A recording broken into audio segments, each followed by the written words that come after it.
We are working to protect our country, our people, and our livelihoods so that we can move forward. The vaccine is safe.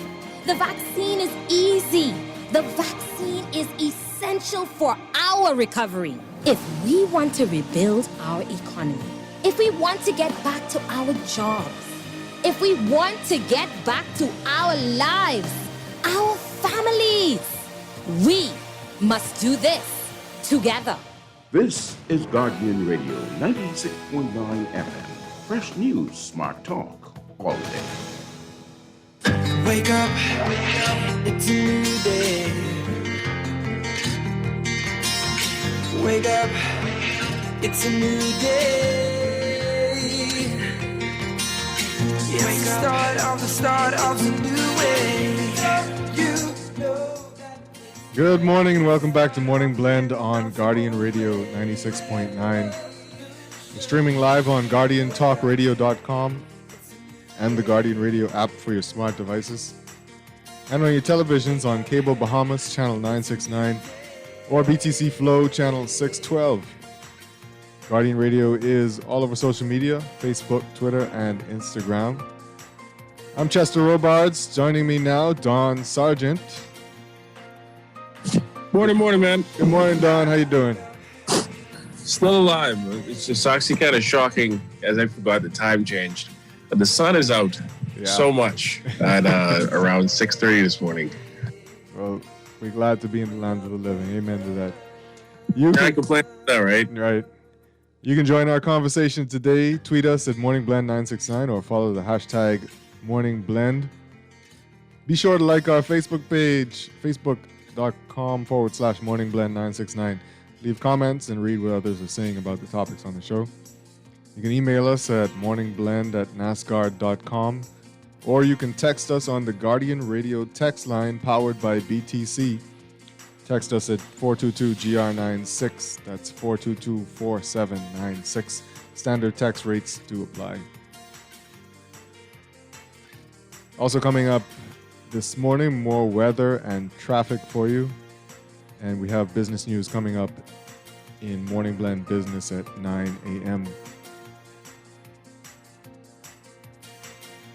In our 7 o'clock hour, we'll be talking to Fusion IMC about a rating system for the media. It should be interesting. And in our 8 o'clock hour, just talking about headlines. But first, it's time to talk about what's in the news.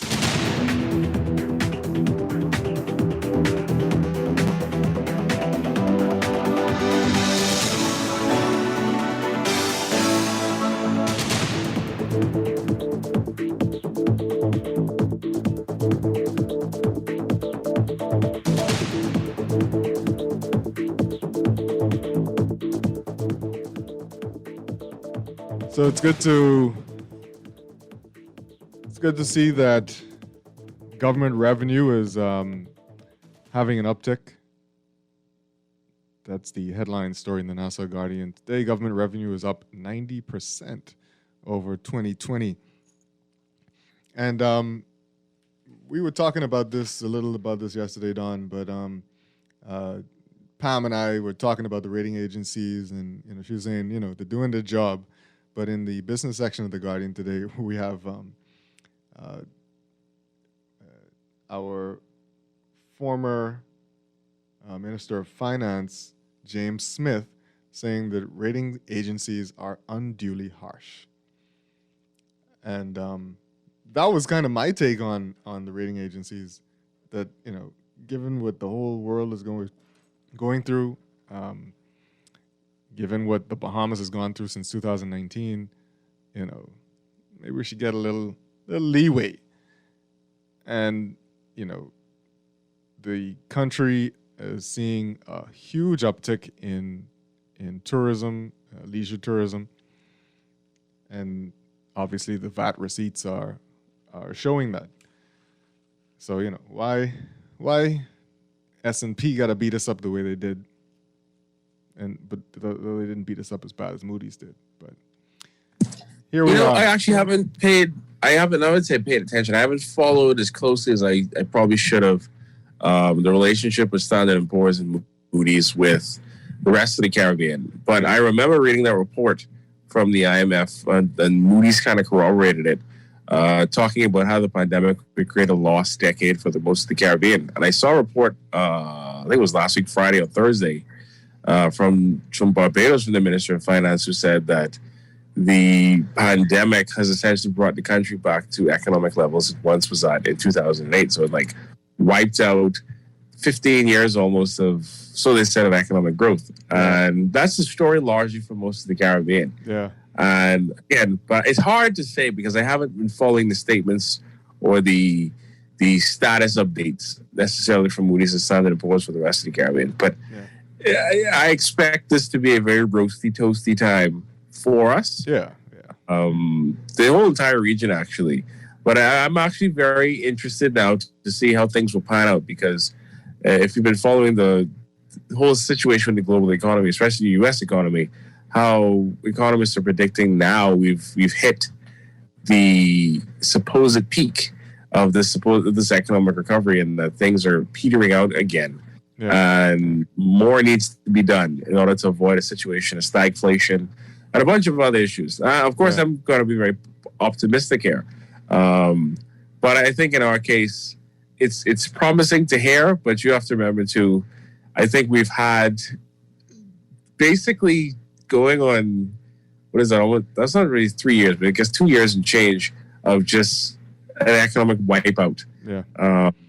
And looking at just the numbers, we are literally pre 2008 in terms of the size of the economy, which is because it contracted like almost 27%. So it's a big deal. I think the enormity of what had happened is kind of like we're seeing it rather than just, I don't know. It's kind of hard to describe, but it is a pretty big situation. Yeah. It's promising to hear that receipts are going. You said 19% or 19%? 90. Oh, yeah, wow. Yeah. What do you reach? And and of course we hear tourism officials saying that tourism numbers for the rest of the year are above 2019 levels. So 2019 was the banner year for tourism in the region, but especially in the Bahamas. And so things are doing better in tourism. We are down. Our tourism numbers for the first quarter of 2022 are down like 11% apparently, whereas the rest of the world is much higher compared to 2019. So we're not doing too bad. And of course, the CDC rating changed, and officials think that that's going to usher in more bookings for the Bahamas. Especially in the meetings and incentives business, where groups will be able to come back.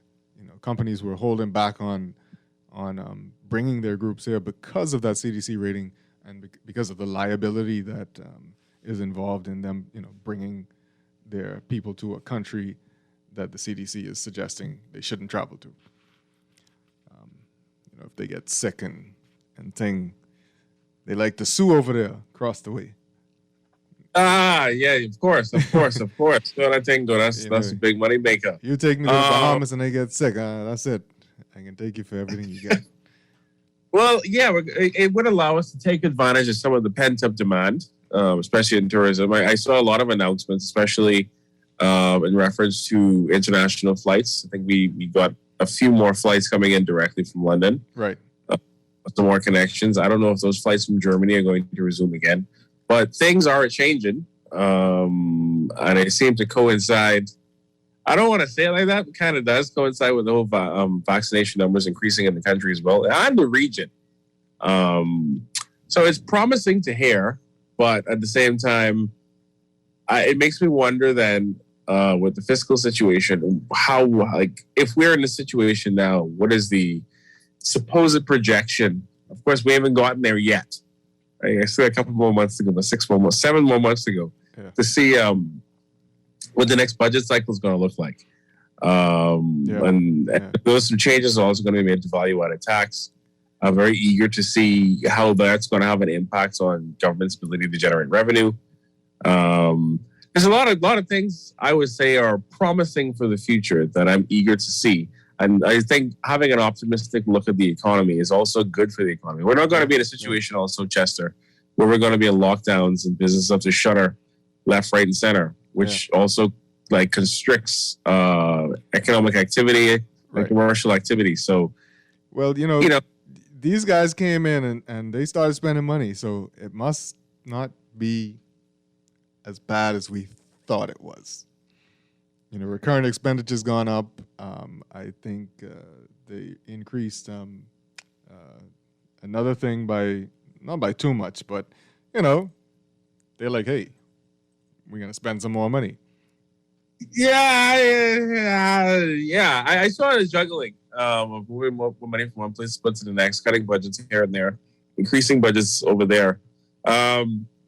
It's a balancing act. That's something we've always had a successive issue with in this country, and it's kind of like further pushed us into a situation of debt, where we would find ourselves in situations where we increase government revenue, and it's funny because in opposition, all administrations say the exact same thing.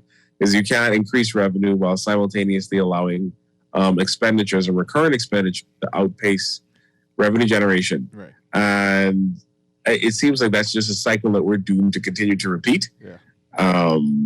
Because again, nobody likes the sound of the A word, austerity, and budget cuts. So I don't know, Chester. While it's a little promising to see us moving in this direction, where we're climbing out of a space where the economy is continuously contracting and restricting, and it seems to be somewhat expanding. Yeah. You know how I feel about how I felt about the last administration, and I might be starting to feel the same way about this administration. But they know something we don't know. They don't seem to be panicking. They seem to be very cool. So I'm gonna be cool too. Be interesting. I'll say this to you though: look out, because remember the last Christie administration, Alquitas, I think a year before they introduced VAT, said no new taxes, just like H.W. Bush did. During the first year of the Efron administration, Peter Turnquist also said that statement: no new taxes, and then bam, raise value-added tax. So watch them out. If any of them say that, you know what happened. So who got to learn their lesson? Us or them? Well, that's us. It's us. Yeah, we're going to see. We are going to see. All right, we're going to take our first break, and Morning Blend will continue afterwards. I'm ready to go right now. I'm ready to go right now. Let's go.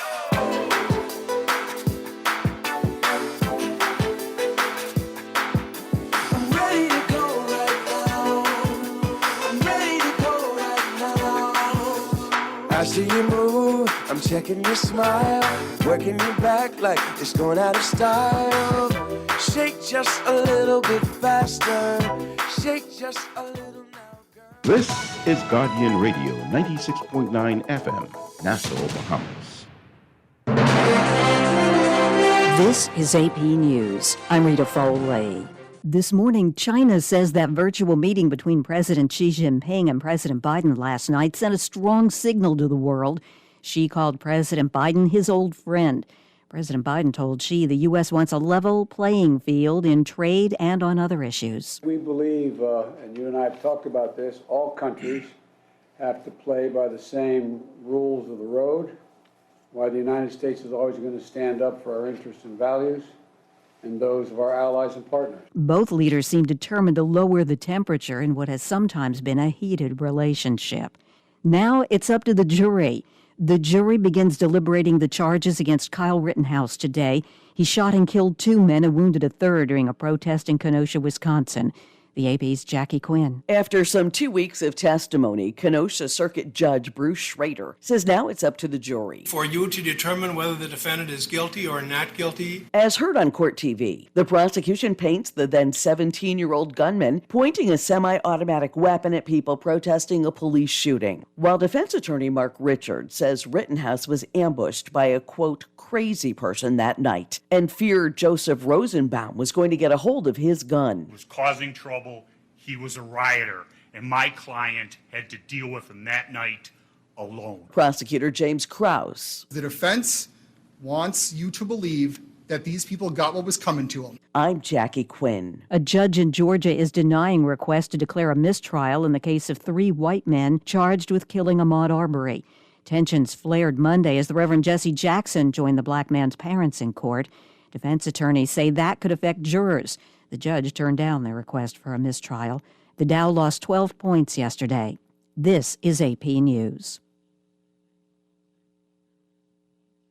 Hollywood's got a labor agreement now that will keep productions going forward. Stagehands, cinematographers, costume makers, and so on. It is hard to make a movie or TV show without crew members like that. And because of a vote by members on a tentative contract, Hollywood will not have to worry about that. Members of a union that represents about 150,000 people who do those jobs narrowly voted to ratify deals with Hollywood producers. The pact that was approved by the rank and file of the International Alliance of Theatrical and Stage Employees solidifies a 3-year deal that was reached in October, just before a strike deadline. As that deadline approached, 98% of workers gave the union authority to strike if a deal wasn't reached. I'm Oscar Wells Gabriel. New York City Hall is booting a statue of Thomas Jefferson because he owned hundreds of slaves.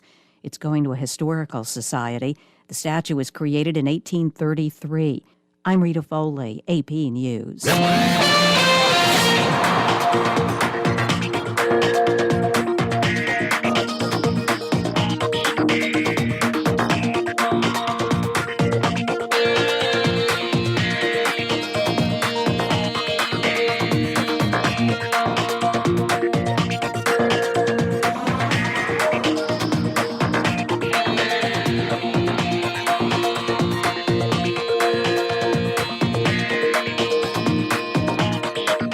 It's time for your morning blend traffic alert brought to you by RBC Royal Bank. It is starting to look bad already. It's only 7:10 and some heavy traffic building up there at Gladstone Road and John F. K at the roundabout. It's pretty heavy down by the cemetery, getting moderately heavy heading up to the hill by Fusion. And boy, it's starting to build up down the hill from Fusion. So if you're going to take that route, get on the road quick. Do it soon. Over at Sir Milo Butler Highway, northbound, you know what's happening. It's piling up. It's getting bad. But it's not as bad as it could be, so get out there early.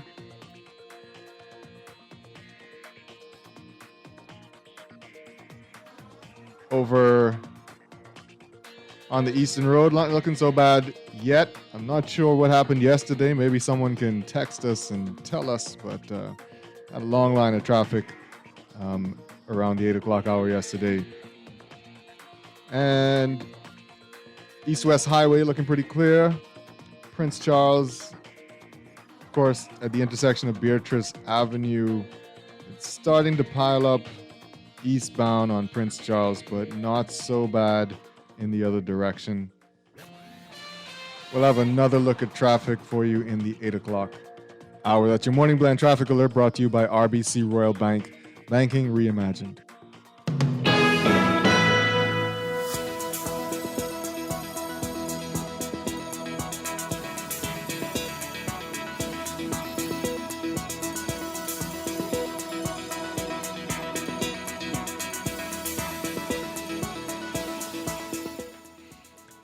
Your general situation, a stationary front draped across the central Bahamas will produce bouts of active weather across the portions of the island chain. Meanwhile, a strong, robust high-pressure ridge will continue to build in its wake, generating fresh to strong breezes through tonight. Boaters should remain vigilant due to the threat of possible waterspout activity in the vicinity of the frontal boundary. Beachgoers are urged to exercise extreme caution due to the risk of hazardous rip currents along northern and eastern shorelines. For the northwest and central Bahamas. Weather partly cloudy, a bit warm and windy with quick passing showers and a few thunderstorms near the frontal boundary today, becoming cool tonight. A small craft advisory is in effect. Expect gusty winds and higher seas in or near heavy showers and thunderstorms. Winds northeast to east at 15 to 25 knots. Seas 5 to 8 feet over open waters. For the southeast Bahamas, weather partly sunny, warm and breezy, with a few isolated showers today, becoming mostly fair and mild tonight. A small craft caution is in effect. Winds northeast to east at 15 to 20 knots. Seas 4 to 6 feet over the ocean. Your daytime high temperature today, 82 degrees Fahrenheit, 28 degrees Celsius. Your overnight low temperature, 68 degrees Fahrenheit and 20 degrees Celsius. We'll have your extended outlook in the 8 o'clock hour. As your weather check, we'll be right back. Unlock the value of your home with an RBC home equity loan and do more for the holidays, like home improvements, investments, and build back your savings. When you switch your mortgage to RBC, experience the difference with no management fees, cash back on closing costs, and guidance from our mobile mortgage finance specialists. Learn more at rbc.com/Caribbean/equity loan and experience holiday joy with RBC. Offer extended to December 31st. Conditions apply. Do you need to insure your vehicle at the best price? With the most options and free installment payments, CG Atlantic agents offer affordable coverage for everyone. Just call 677-6422 to find out how you can protect your vehicle with extra options to keep you covered. Why wait? Call CG Atlantic agents today at 677-6422. Visit us online at cgatlanticagents.com or in person at Atlantic House, 2nd Terrace and Collins Avenue. Nassau Insurance Brokers and Agents Limited, trading as CG Atlantic Agents. For 38 years, Strachan Commercial Pest Services has provided trained certified technicians while using environmentally safe, industry-standard products. Pests can devastate your business. Together, we will ensure adequate sanitation standards and safe pest exclusion methods. Uncontrolled pest problems lead to significant financial loss due to food contamination, business disruption, and stock waste. Strachan provides detailed solutions protecting your business and reputation. Strachan, #1 in pest control services. It's a different kind of Christmas, but everything is here. Yes, everything is here at Shop Smart Department Stores. 2 locations just for you. One on Mackey Street next to RBC and in the Prince Charles Shopping Plaza. Come on down. Everything is here. And Shop Smart. And Shop Smart. And Shop Smart. Oh, everything is here.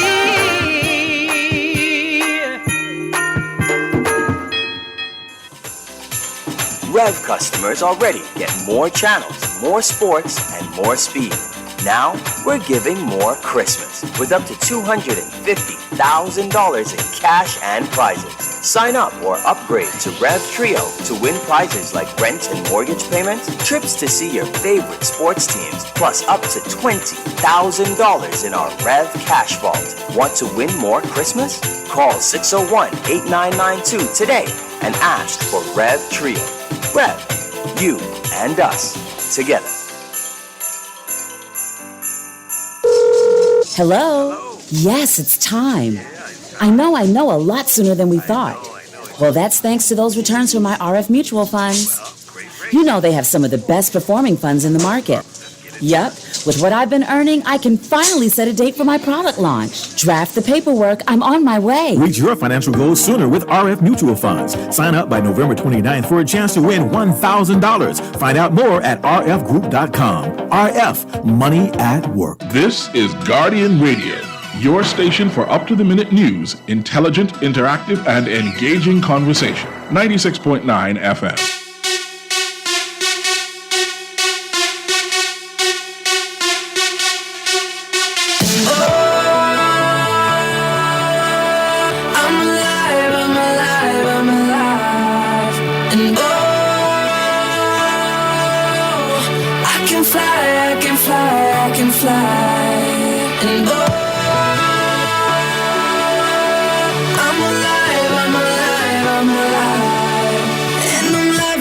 Second, minute, hour, bigger, better, stronger, power. Welcome back to Morning Blend here on Guardian Radio 96.9. I'm Chester Robards, sitting in for Dwight Strachan just this morning, and he'll be back tomorrow morning. Still in the news, we're switching gears a little bit want to talk about Cabinet saying it's not made a decision on whether utilities will resume disconnections. And in this story in the Nassau Guardian, it says, although the state of emergency ended on Saturday, the cabinet has not yet addressed whether utility companies will be allowed to disconnect services during the ongoing COVID-19 pandemic, according to Minister of Works and Utilities, Alfred Sears. A moratorium was placed on water and electricity disconnections at the start of the pandemic in 2020. Sears told the Nassau Guardian yesterday, whatever the status quo is, as far as the cabinet is concerned, that matter has not been addressed. He's saying the status quo as maintained up to September 16th and the subsequent period. When asked if that meant that utility companies were not allowed to disconnect services, as was the case during the state of emergency, Sears replied, quote, what I am saying is that the cabinet has not taken any decision in terms of the policy that it found in place. So we don't know.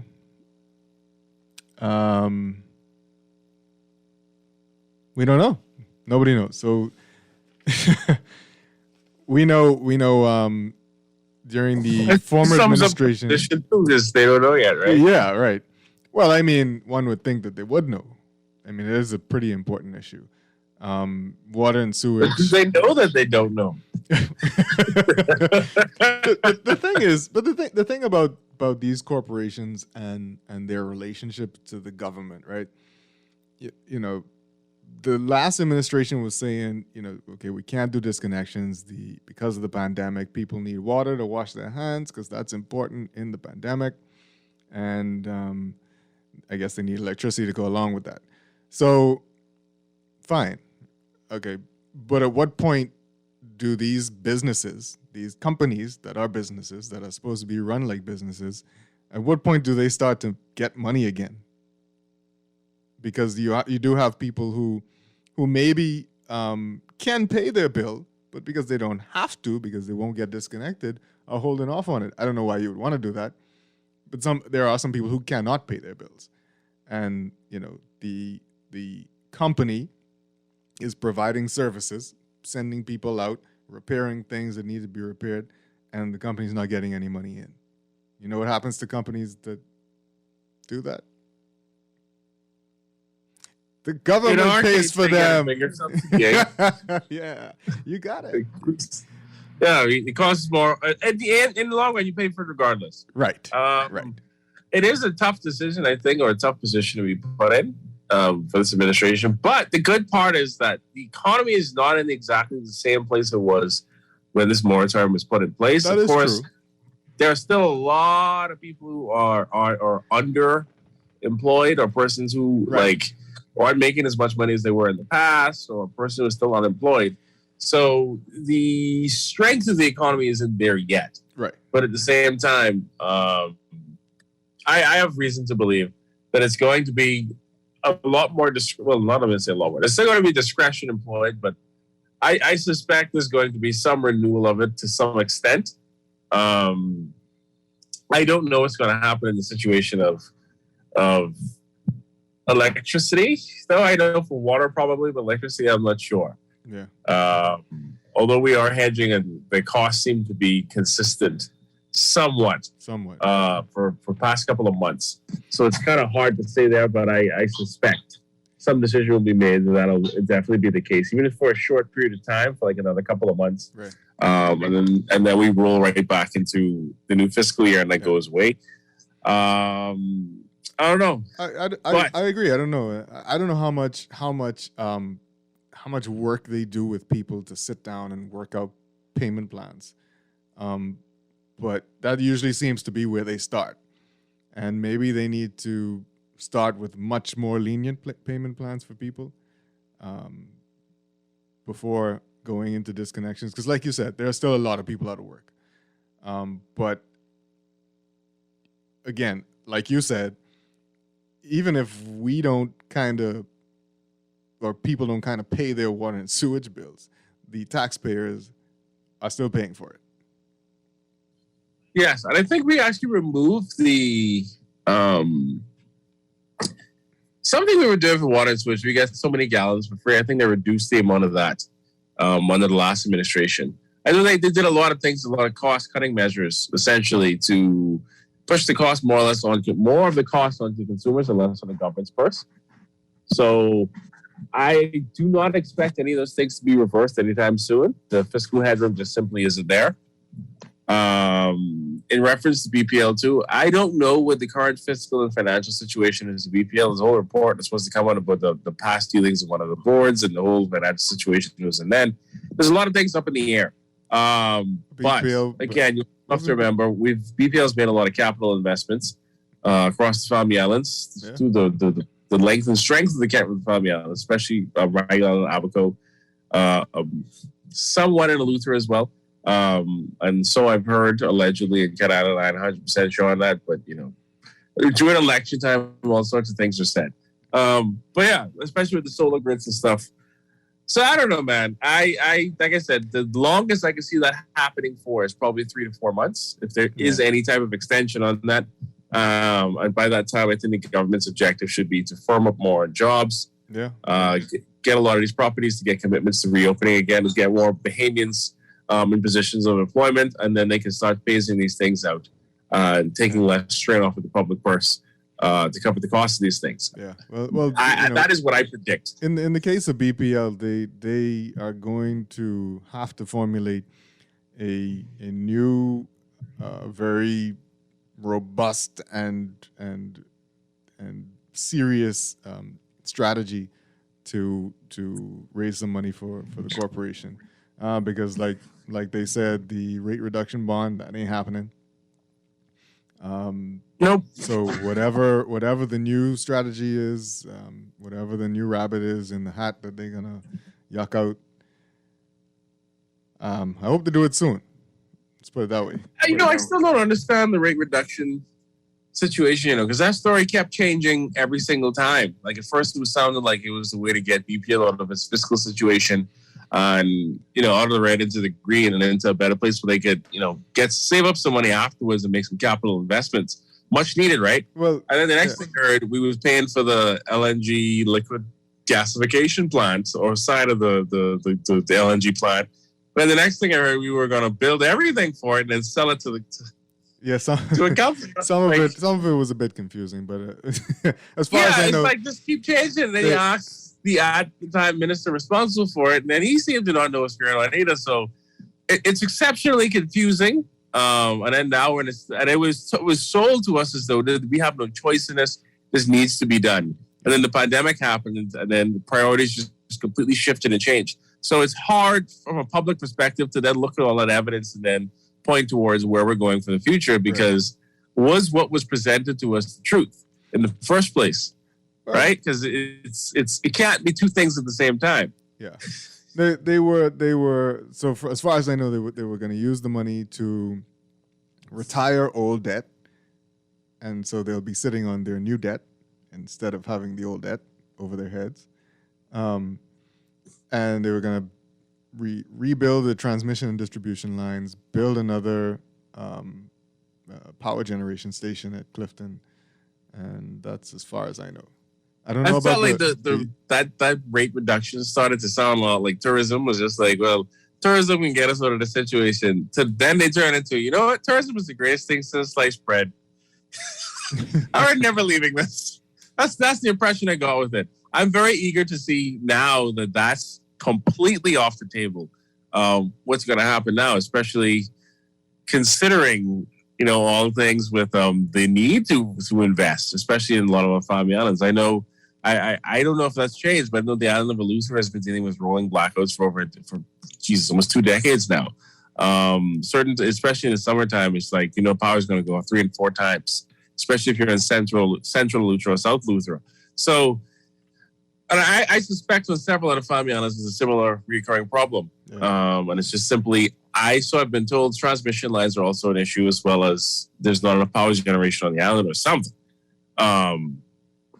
But a lot of money needs to be spent. So it is a very unattractive position for a government to be in, because, and considering where we are right now with this government ran on, they're supposed to be looking out for the interests of the small man. But at the same time, we got some extraordinarily big issues at hand. So Chester, I wouldn't say it's a balancing act. It's kind of a dilemma. It's a catch-22. There is no good solution in this problem. But I think the best thing they could do, at least from a PR perspective, and fulfilling campaign promise perspective, is to indeed have an extension and help out the small man. Yeah. Let's get to some of these text messages. This person says, how can they say that the WSC disconnection notice was political mischief and radio stations will make an announcement concerning disconnections? I do believe I heard some disconnection stuff on the radio. I don't remember if it was WSC or BPL, but I think I do remember that. This person says, if we had 0 receipts in 2020 and we're up 90%, what does that say? We're back to 0. But when we were at 0, we were doing horribly. That's why we're downgraded. We're back to doing horribly, and we've quadrupled our debt at the same time. Now, if you said we were at 150% of 2018 levels, that's a positive statement, a sign of growth. Okay, fair enough. Don't forget, you don't want to spend money in this country. We get spent up a dollar, boy. So the whole thing about the debt. It is confusing, to say the least. Yeah. This person says, we see what the UAE and others are doing and developing in other places, especially Africa. Yes, Africa. Chester, as a business reporter, you see the pavilion in the UAE, then you look at the Bahamas, and you must admit our leaders don't know what they are doing. We have been lied to and swing for years with poor and bad development. Am I wrong? To be honest, I haven't actually seen a lot of pictures of the pavilion. Do you feel like that's actually being promoted here as much as it could be? Maybe they should fly us out there so we could go see it. That'd be nice. You mean the what's it called, man? It's that event they have at I want to call it the World's Fair, and I should know because they're coming on the show at 9:00. It's slipping my mind right now. We've been there several times, haven't we? I don't remember. I don't think this is the first time we've ever been, because we've had a relationship with UAE for quite some time. I know the last Christie administration, a lot of work was done with the UAE under Fred Mitchell. So, But maybe at least take some video and pictures to send to the press. Yeah, I don't know. Wally, you've seen it? You know what the Bahamas Pavilion I've seen some postings about it, but I haven't really. I've seen pictures, like an in-detailed report. Right. Well, I've seen pictures of people taking pictures inside, and so I've only seen a section of it at a time, but I've not really seen the entire thing. So I don't know what it looks like, to be honest. But there's a amazing art installation that we're going to be talking about in the 9:00 hour, so that's cool.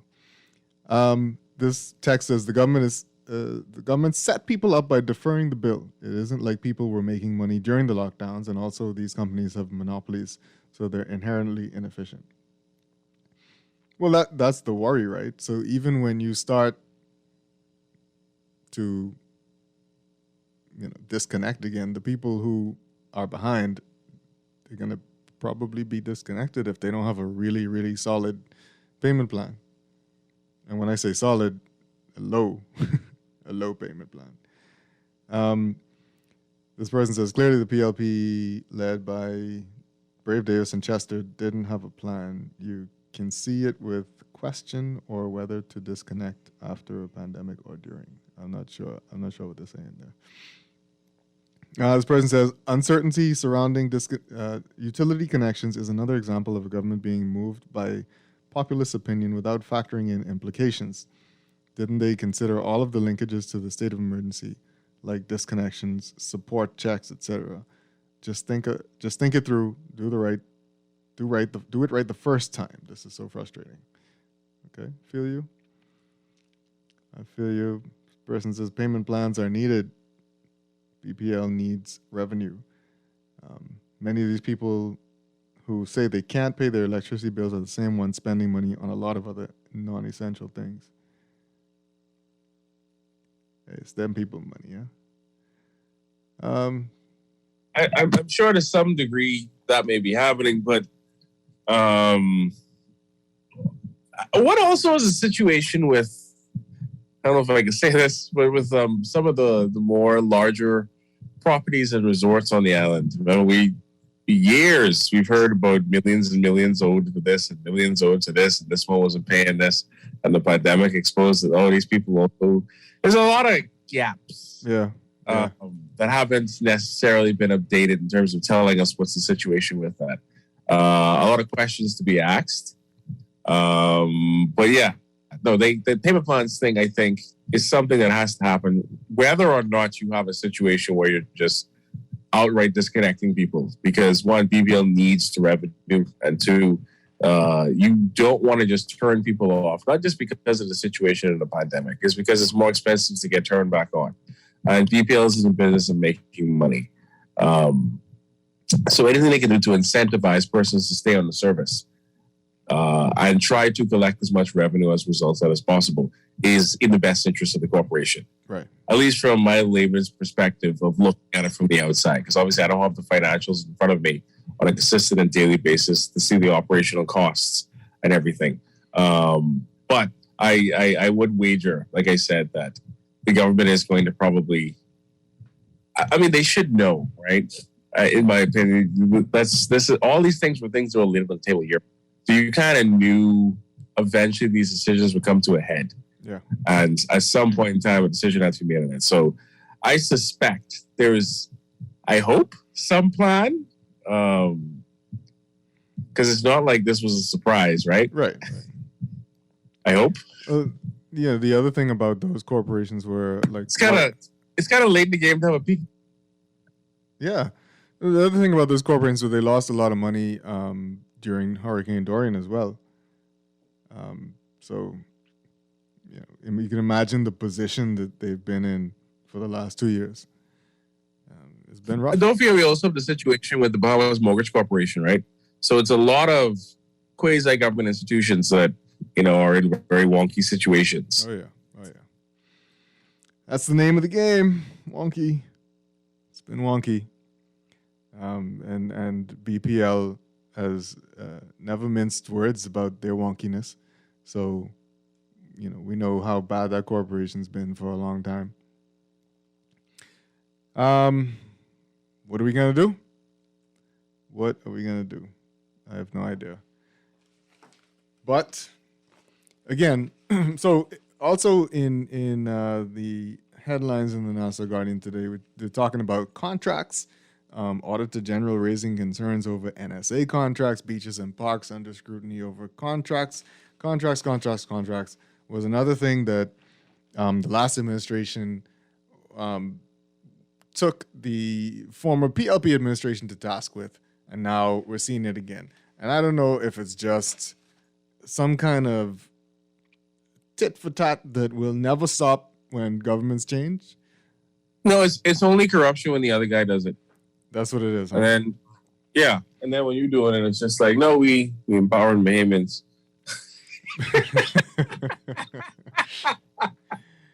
Yeah. You're right, though. They did take them to task about the situation with that, right? Because if you recall, even during the 2017 election cycle, it was so many things were said. It was just like they don't use the cabinet approval process.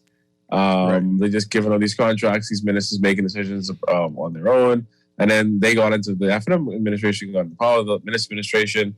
And then you had contracts. Dwayne Sanders got tied up in the whole thing. We gave it a contract that's supposed to be without cabinet approval. Those things just happen left, right, and center. Then you had the whole situation with Jonathan Nash and blah, blah, blah. The rest is history. But the thing is, someone could stop me if I'm wrong, but didn't the public procurement system was supposed to address these things? Right. Was to make all the records accessible online so persons could see who had gotten a contract, what the contract was for, the dollar amount, the execution date, all those things were supposed to be made publicly available. I think if I recall correctly, something was put in there as well about the nature of the decision is to say like this one was chosen if it's a massive contract, right, and give some sort of reasoning and rationale. So it isn't a situation where you have 10 bids and one bid is $10 million above everybody else, and then they just say, yeah, we picked this one of this company and it just magically got incorporated 6 weeks ago with a shadowy board of directors. Yeah, it's so we're weird. supposed to address this issue. And September 1st, I think it would have come in. They would have. I don't know. It would have come into force, as we say, right? I don't like to use my good force all willy nilly like that. But yeah, it should have addressed these issues, and I'm very confused, to be honest, about why we're here again talking about contracts. Yes, you know why we're here. Come on now. Come on. Because contracts maybe is because like... I'm the eternal optimist. I don't know. Yeah, like the way I looked at it, the way I always look at it, right, is that the point of governments in the Bahamas, although not to the point then, one of the prizes, one of the main prizes of winning is access to the Treasury and a hand on the faucet of who and where contracts go to. Because remember the whole thing about the post office came up, and then the whole nature of that contract is if everybody got deja vu and forgot the contracts were also signed to persons like Leslie Miller, the former prime minister, also had a contract. All these contracts that are signed off in terms of these leases where it says like if you cancel the lease before the end of the contract, you're going to pay the whole thing out. A lot of them are written this way. A lot of these contracts are binding and not necessarily in the best interest. Yeah. It seems at the time, or it's portrayed that way by both administrations, when it's the other guy doing it. But it's not in the best interest of the Bahamas for these things to be in place in the way that these things are going. Yeah. And none actually do anything to address any of those things here. There's no new policies or laws put into place that governs how government signs leases and contracts to private individuals and agencies. So it's a game, man. It's a merry-go-round. You're absolutely right. It is a game, and we gotta fix it. And I thought they fixed it, but some holes was there. Something happened. I don't know. We gotta take a break, and when we was that? Yep. Yeah. When we come back, we're gonna be switching gears and talking to Fusion IMC. That's a conversation I don't think you want to miss. It's gonna be very interesting. Affect all of us. We'll be right back.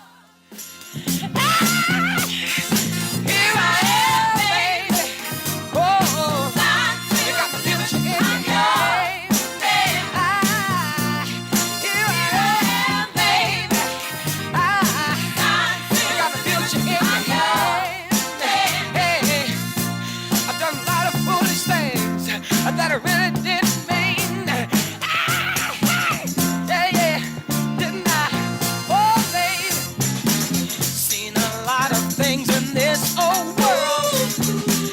When I touched them, they meant nothing, girl. Baby, here I am. I'm still delivered. I'm yours. I'm yours. Ooh, wait, baby, you set my soul on fire. Best rate, no light. Best rate, no light. PTC gives more savings on the best fiber internet. It's super fast with super savings in every package. Compare and see for yourself. Enjoy up to 150 megabits per second plus 157 TV channels and unlimited home phone minutes for only $99.99. Best rate, no light. Visit a PTC store to sign up for the best internet experience on the Bahamas' best fiber network. Conditions apply. While it's encouraging that the national COVID-19 vaccine rollout is going successfully, it's not the only precaution to reduce the spread of the virus in our communities. It's important to continue practicing safety protocols because it is our social responsibility to protect ourselves and to protect others. Wash your hands for a friend with a weaker immune system.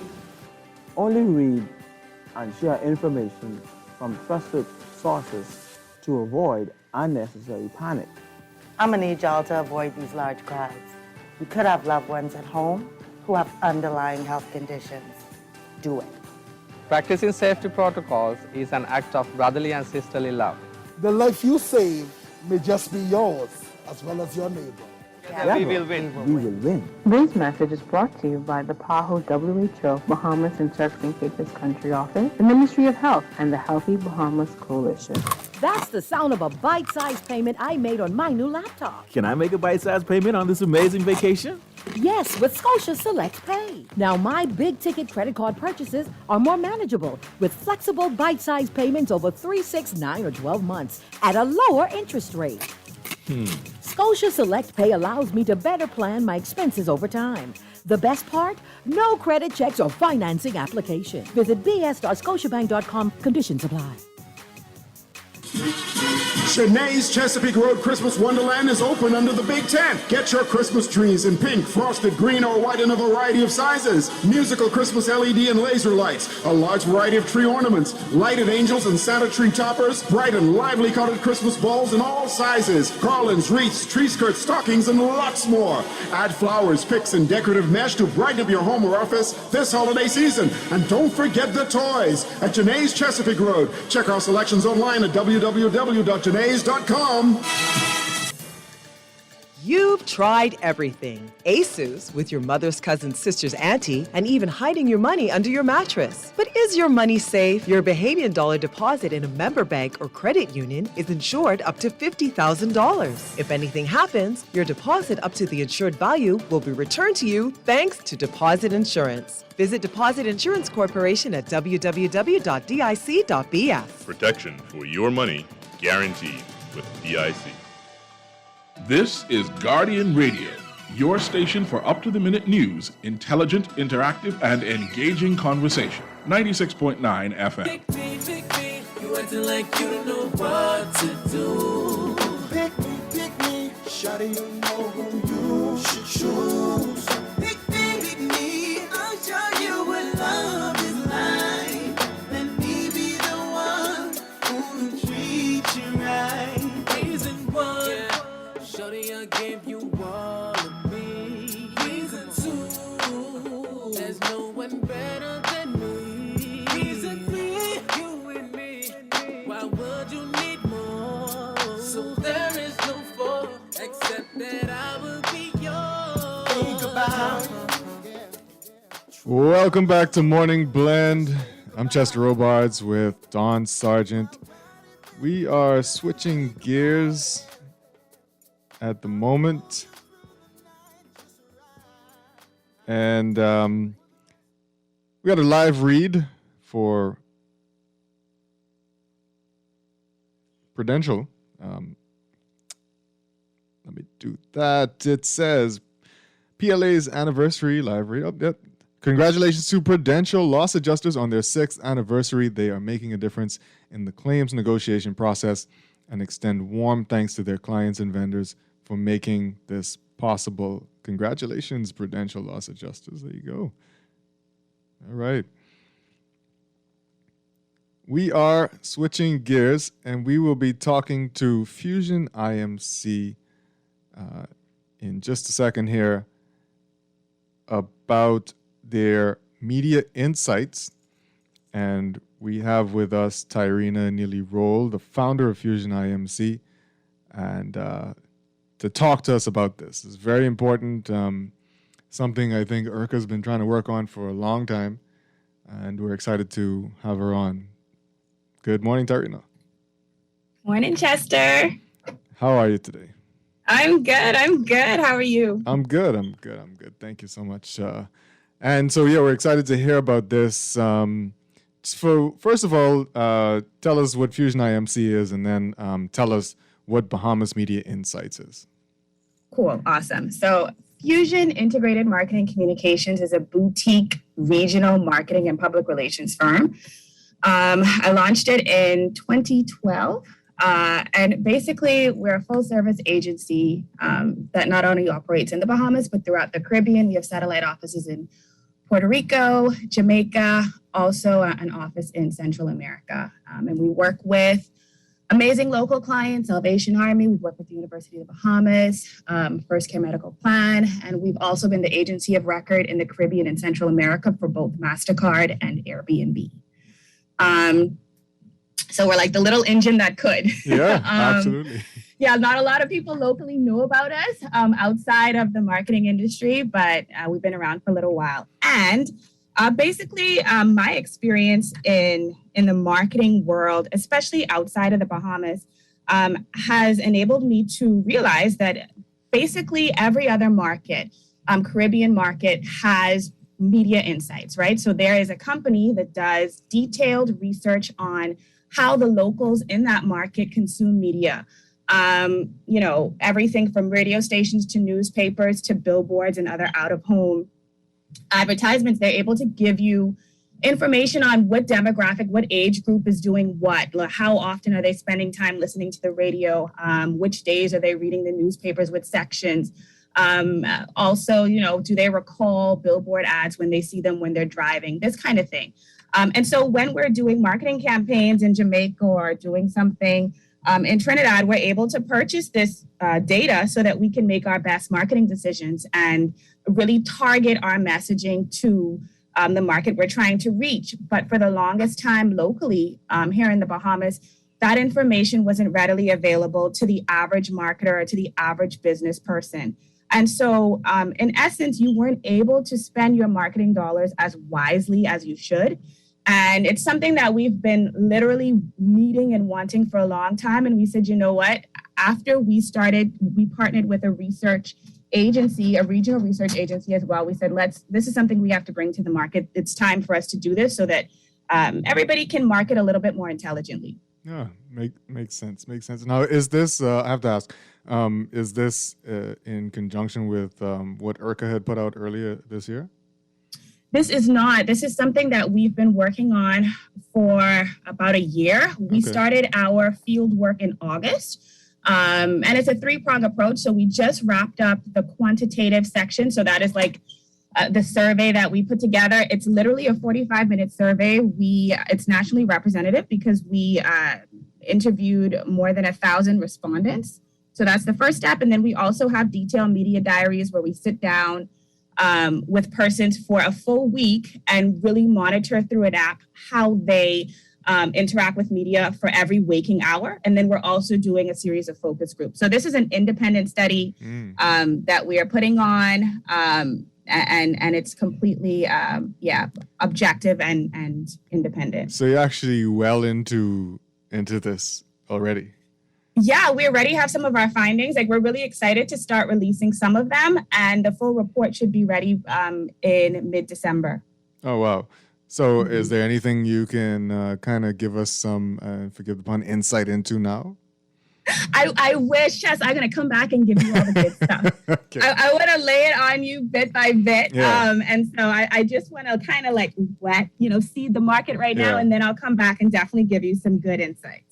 Now, is this, how frequently is this going to be done? So our plan is to put this out every year, right? Okay. Especially with COVID, we know that things shift and things can shift quickly from year to year. So this is going to be an annual survey that we're going to do, our annual research study that we're going to do. Right. And I guess that'll tell you how the market has changed over time. Yeah, and make sure that everything is up to date, so you're not relying on data that's 4 years old. Every year, you know that this is going to be timely and current. Right. So when people think about this kind of thing, think about ratings, they think about Nielsen in the U.S. They think about those kinds of things. Is it something similar to that? So yeah, it has a lot of similarities to Nielsen. Just in terms of, Nielsen at its core really provides data that is useful and helps persons market better, right? Businesses and organizations. So at its core, it's very similar to Nielsen in that way. Our research methodology is specific to our market, which is the best thing. So it's designed in a way to make sure that we're getting information that is true to the Bahamas. But at its core, it's doing the same thing Nielsen does, which is giving you the insights you need to make your best marketing decisions. Right. Are you going to have declared measurement periods, or is it kind of random? So our confidence rate is 97%, which is something that we're really excited about and feel really good about. From a research standpoint, anything margin of error, 3% to 5% is acceptable. And the fact that we're able to get that to 3%, so our confidence level is 97% is something we're really excited about. Okay.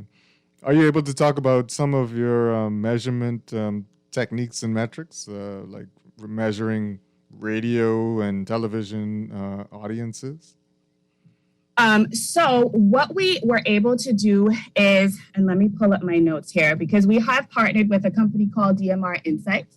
And they are, I don't know if you're familiar with them, they're out of Barbados. We've been working with them for a few years. And they are research experts that have worked with a number of companies, not only in the Bahamas, but in the region, from everything in research, from polling to consumer studies and media studies as well. What we used was, from a media standpoint, it was a natural fallout sampling method. And so based on the number of respondents we had, the natural fallout, we were able to come to that 3% margin of error and 97% confidence level. Okay. So this could be like a bit of a scary proposition for media companies, I feel. Will they know when Fusion is doing the measuring? Will they get a heads up? Will they, are you going to talk to them and say, hey, we're doing it this week or this month? For this survey, we haven't. We really have kept it very objective. And so we did not reach out to any of the media houses in the beginning when we started our consumer surveys, because it's not a measuring necessarily of the actual media house itself. It's a survey of, we're actually surveying consumers themselves. So it's not like we're using some sort of measurement tool and working with the media houses themselves. So no, we haven't reached out. I think that's something we can consider for future years and say, hey, just as a heads up, we are now starting our field work. We are now speaking, doing our diaries, doing our quantitative surveys, et cetera. But because this is something that was very consumer focused and the data and information is coming from consumers themselves, no, we did not reach out, but I think that's something we can explore in the future. Right. Now, your consumer segments, are they just individuals? Are they companies as well? How does that work? So for the quant survey so far, it's just individuals. We haven't reached out and done detailed surveys with companies specifically.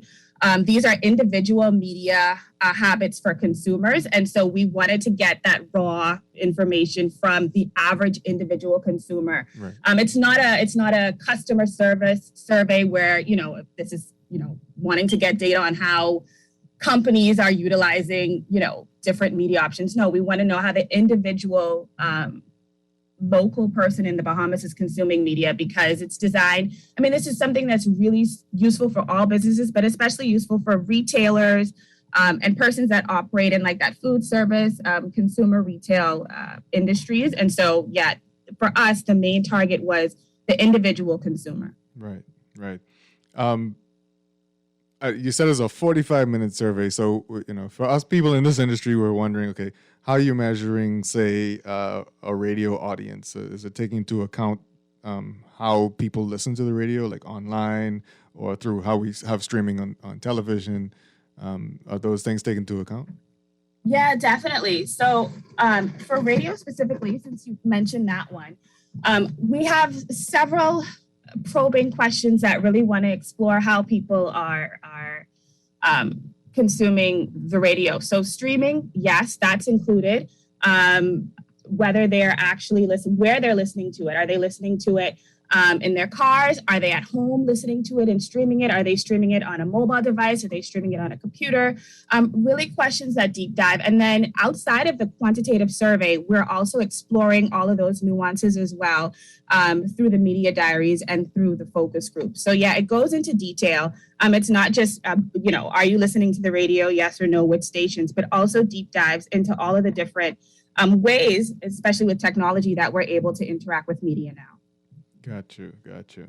And the size of the survey that you did, how did you go about choosing that?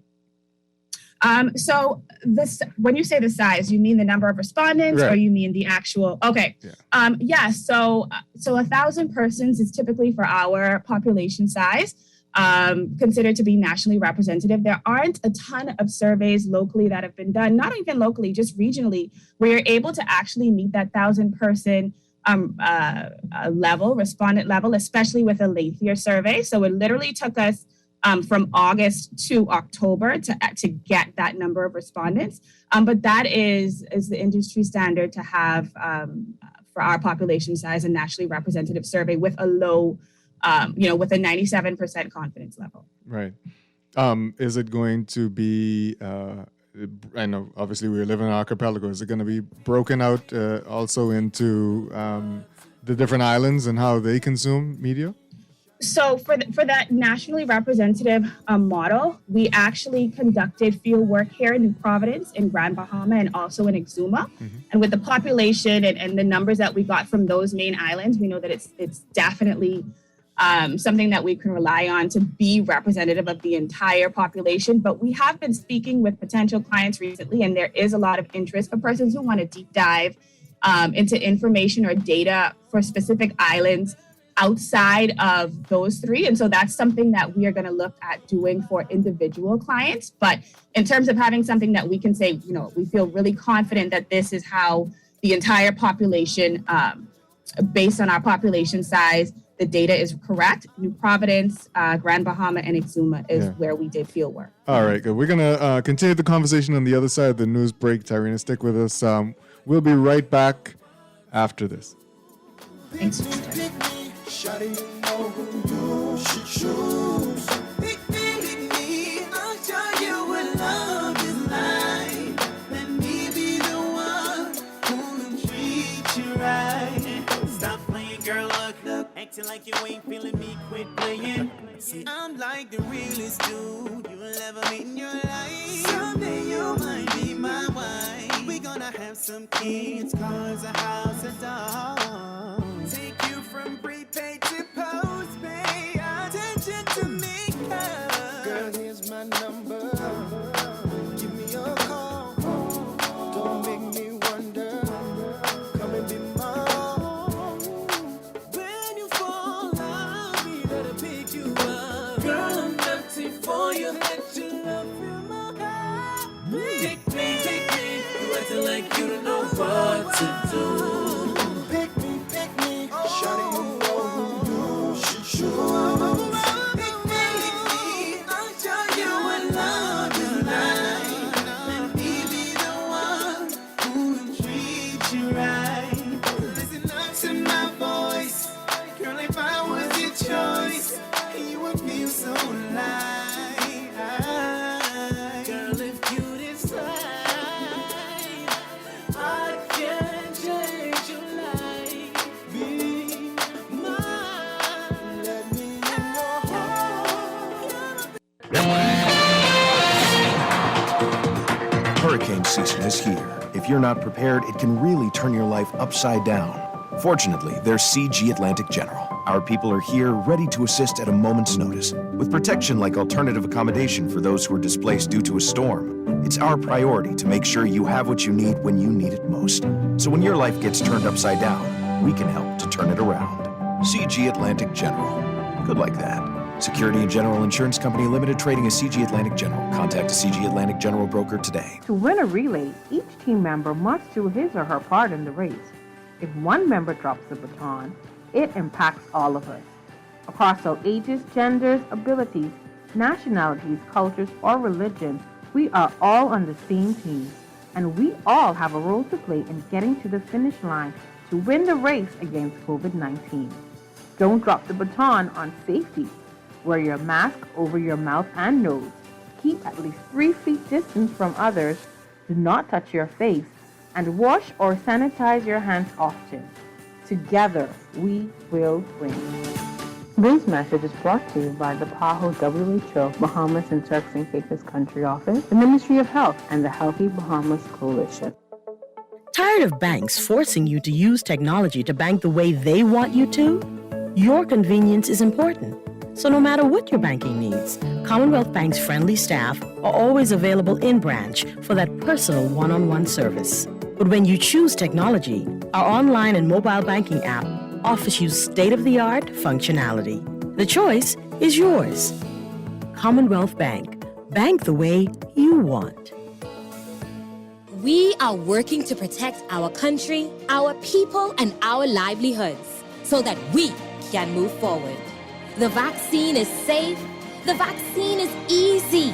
The vaccine is essential for our recovery. If we want to rebuild our economy, if we want to get back to our jobs, if we want to get back to our lives, our families, we must do this together.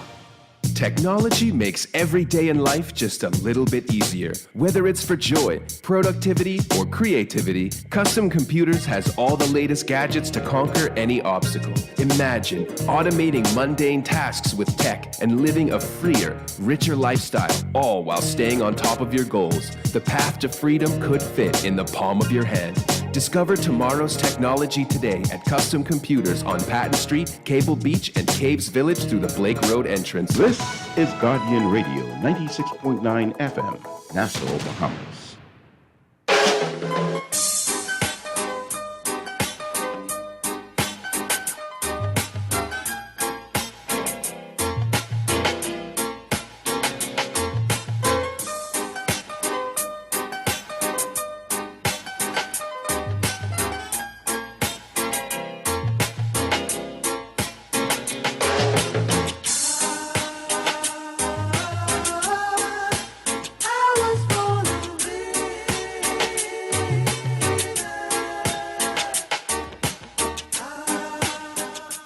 Good morning and welcome back to Morning Blend. I'm Chester Robard, sitting in for Dwight Strachan, along with Don Sargent.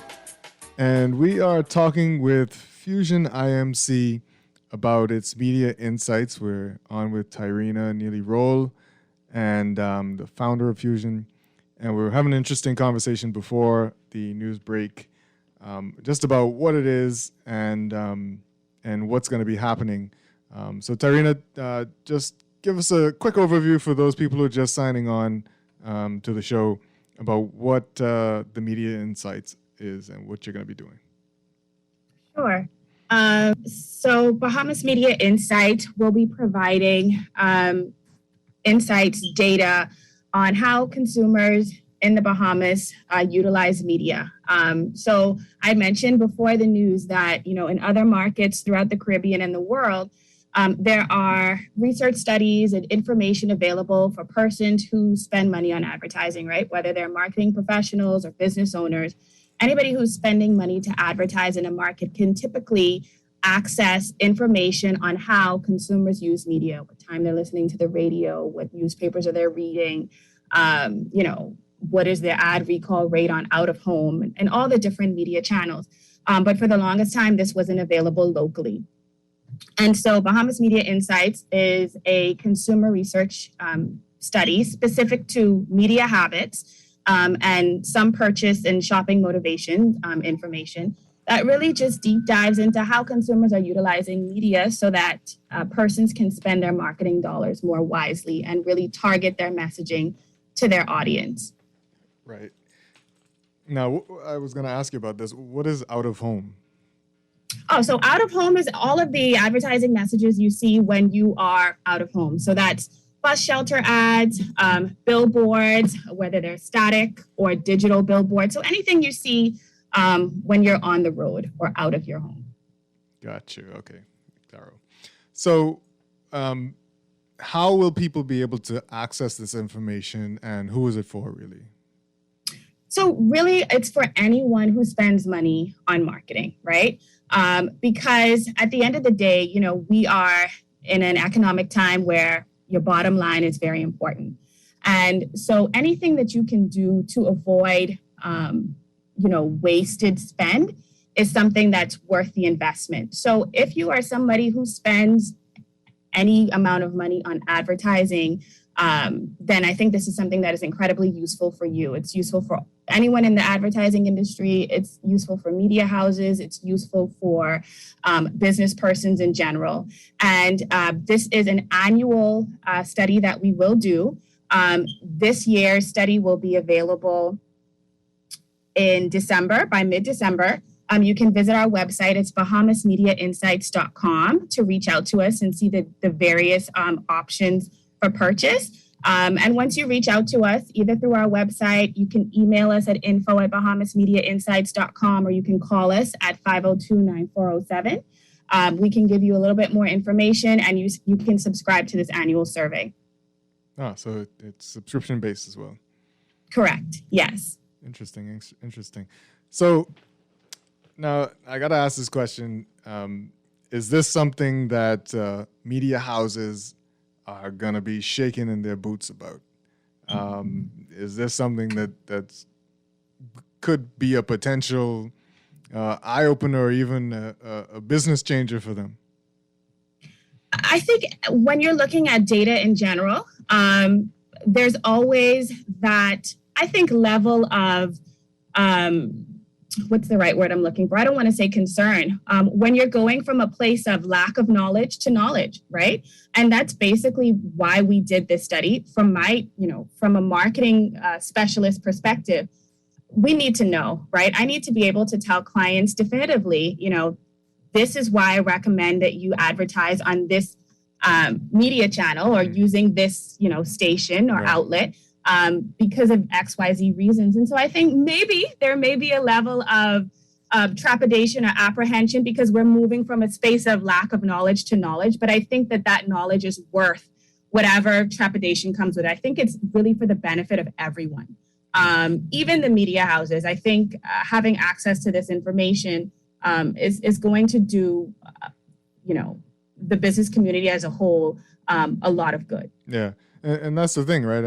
I think a lot of media houses were kind of shying away from this ever happening. And I understand IRCA's been working on it for a long time. So I guess a lot of them are probably going to be wanting to get with you. I don't know if you've heard from anyone yet, but to talk about this and how it could affect them.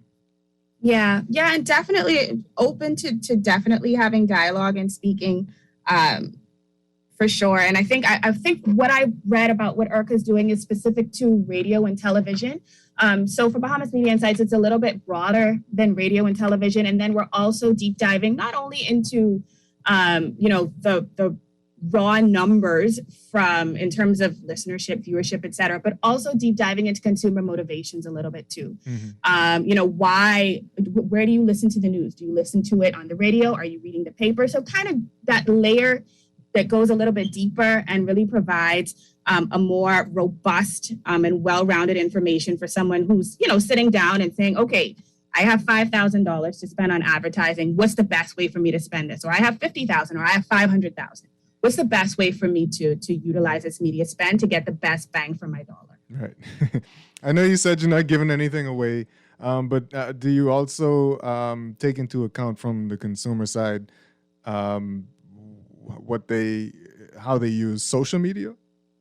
Yeah, we definitely have some questions related to social media. So social media, of course, you can find out a lot about the market universe and all these things based on the data that Facebook, Instagram already gives you.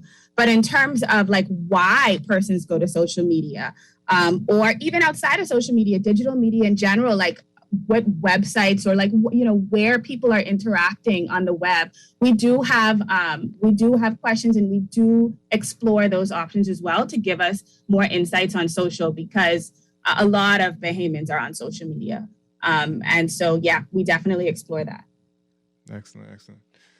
It's good stuff. And I see in your press release, you talk about a price point, an affordable price point.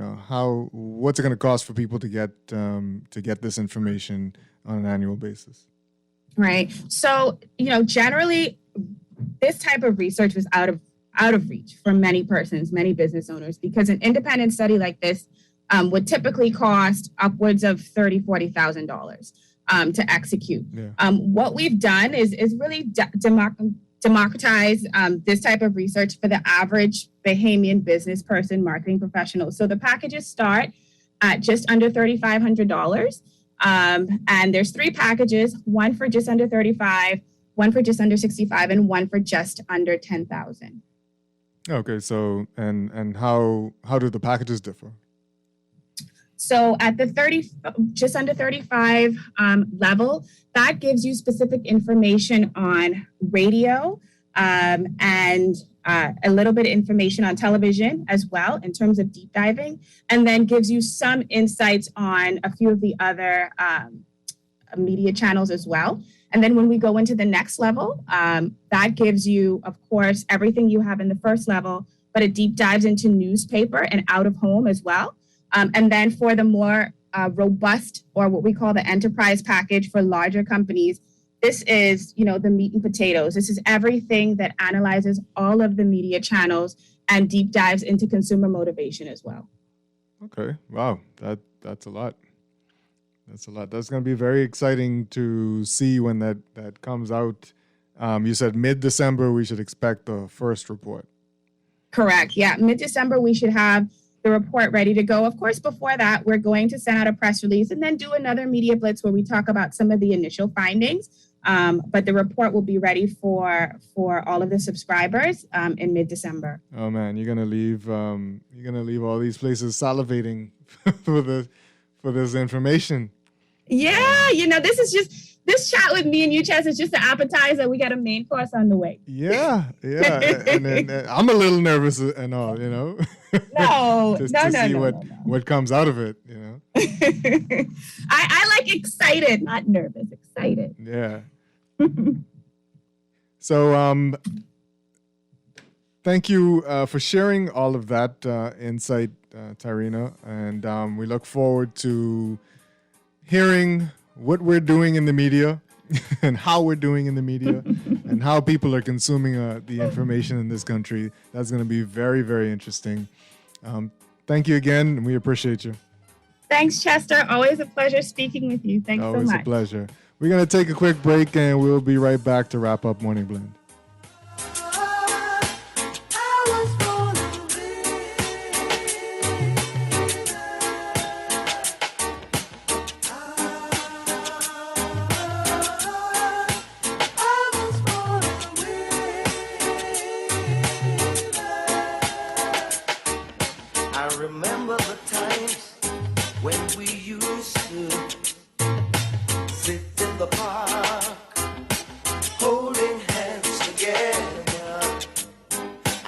Should have gone away and left you like I did, girl. I thought you'd take me back, but I was just a little bit late. I was gonna win. I know I am. Yes, I am. Whoa. Hello? Yes, it's time. I know a lot sooner than we thought. Well, that's thanks to those returns from my RF mutual funds. You know they have some of the best performing funds in the market.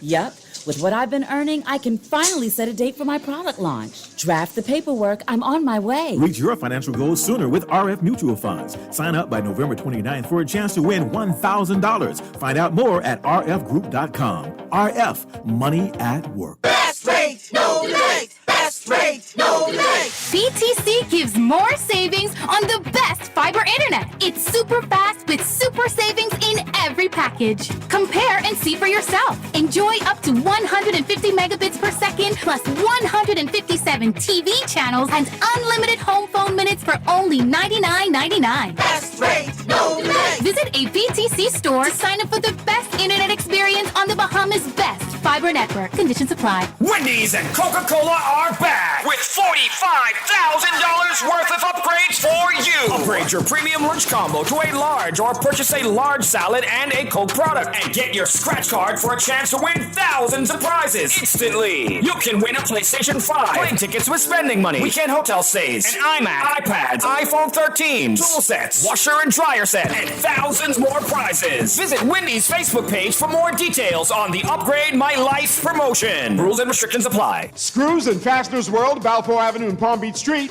has those hard-to-find fasteners for you right now. You can find stainless steel regular hex, carriage bolts, galvanized bolts, threaded rods, nails, self-tap screws, sex bolts, anchor bolts, turnbuckles, masonry tools, hand tools, and weed whacker strings. Check out the rope selection and carved body fasteners too. Special orders are welcome. It's your #1 fastener store. Screws and Fasteners World, Valpo Avenue and Palm Beach Streets. Call 326-1976. It's a different kind of Christmas, but everything is here. Yes, everything is here at Shop Smart Department Stores. 2 locations just for you. One on Mackey Street next to RBC, and in the Prince Charles Shopping Plaza. Come on down, everything is here. At Shop Smart, at Shop Smart, at Shop Smart. Oh, everything is here.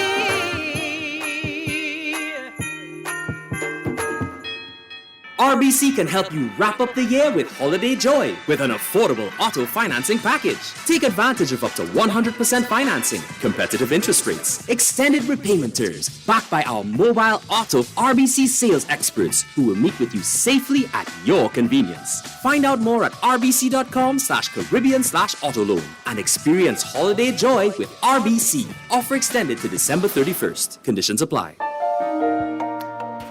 This is Guardian Radio 96.9 FM, Nassau, Bahamas.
Good morning again. It's Chester Robards with Don Sargent. And Don, we're going to give away some prizes, buddy. In the Bahamas. Free things. Bahamas COVID vaccination raffle. Yeah. And this morning, our 2 prizes are a $50 gift certificate at John Bull and 2 Dolphin Encounters passes. So exciting stuff there. And you know, it's the holiday season. Everybody could use that $50 gift certificate at John Bull. Mm-hmm. So let's give that one away first. And of course, in order to win these prizes, you either have to be vaccinated or fully or partially vaccinated, fully vaccinated or partially vaccinated, and enter to win. So, Tarika Feast, if you're listening, you have won the $50 gift certificate at John Bull. Or if anybody knows Tarika Feast, you can let her know that she could feast on this wind. She's won. And our 2 Dolphin Encounters passes, they go to one Kenva Heiler. Kenva Heiler, congratulations. You have won the 2 Dolphin Encounters passes. Someone will be contacting both of you to let you know that you have won. Congratulations. All you have to do is be vaccinated or partially vaccinated. and you can register. I will get that website for you, so keep listening because I don't have it with me right at this moment, and I will say what else they giving away, man? Well, don't give away. It changes, it changes. There's a lot of great people out here who are donating prizes. Our friends over at the U.S. Embassy working with us have been collecting these wonderful prizes, and we've been giving them away. So, oh, wow, can't get no freebies, eh? They could be anything. Don, you have anything you want to give? You know, you could. I know if somebody want to give away free visas, that'd be great. I'm kidding. Don, before we went to that other break, someone said that you caused them to spit their Cheerios out. What I do? Your comment on empowering Bahamians. Yes, of course. We got to empower them to go on drugs. Say they spit out their Cheerios. That's how you stimulate the economy. Yeah. Make sure your bread and them get straight. This thing going sense, It does. And I'm gonna try not to laugh over that visa comment. I'm sure. If you don't laugh, I hope the people at the embassy are laughing about that. I guarantee you there's not gonna be a prize, okay? I can guarantee you.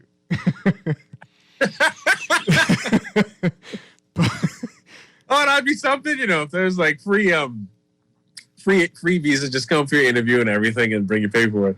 That'd be something. That would be something. I don't think that's going to happen. Oh, boy. But I am grateful for what they are doing. I need to actually enter myself. I've been vaccinated since. Well, there you go. I know. I don't know if we made it available. I don't know if us co-hosts, because I'm typically a co-host, if we are eligible to win. I don't know. I know. I got to ask Dwight if Dwight ever applied, because Dwight is 2 things. Don't tell nobody nothing. But no, I think we absolutely should. I think everybody should. You could win one little thing. I know if they had a couple of restaurant passes, we get a meal up to $150 or something like that. And, if the government want to donate some stuff and be like, don't pay VAT for a year, I'd be like, excellent. Just give me a VAT. Now, why hasn't, you're absolutely right. Why haven't we gotten the government to give some prizes like that?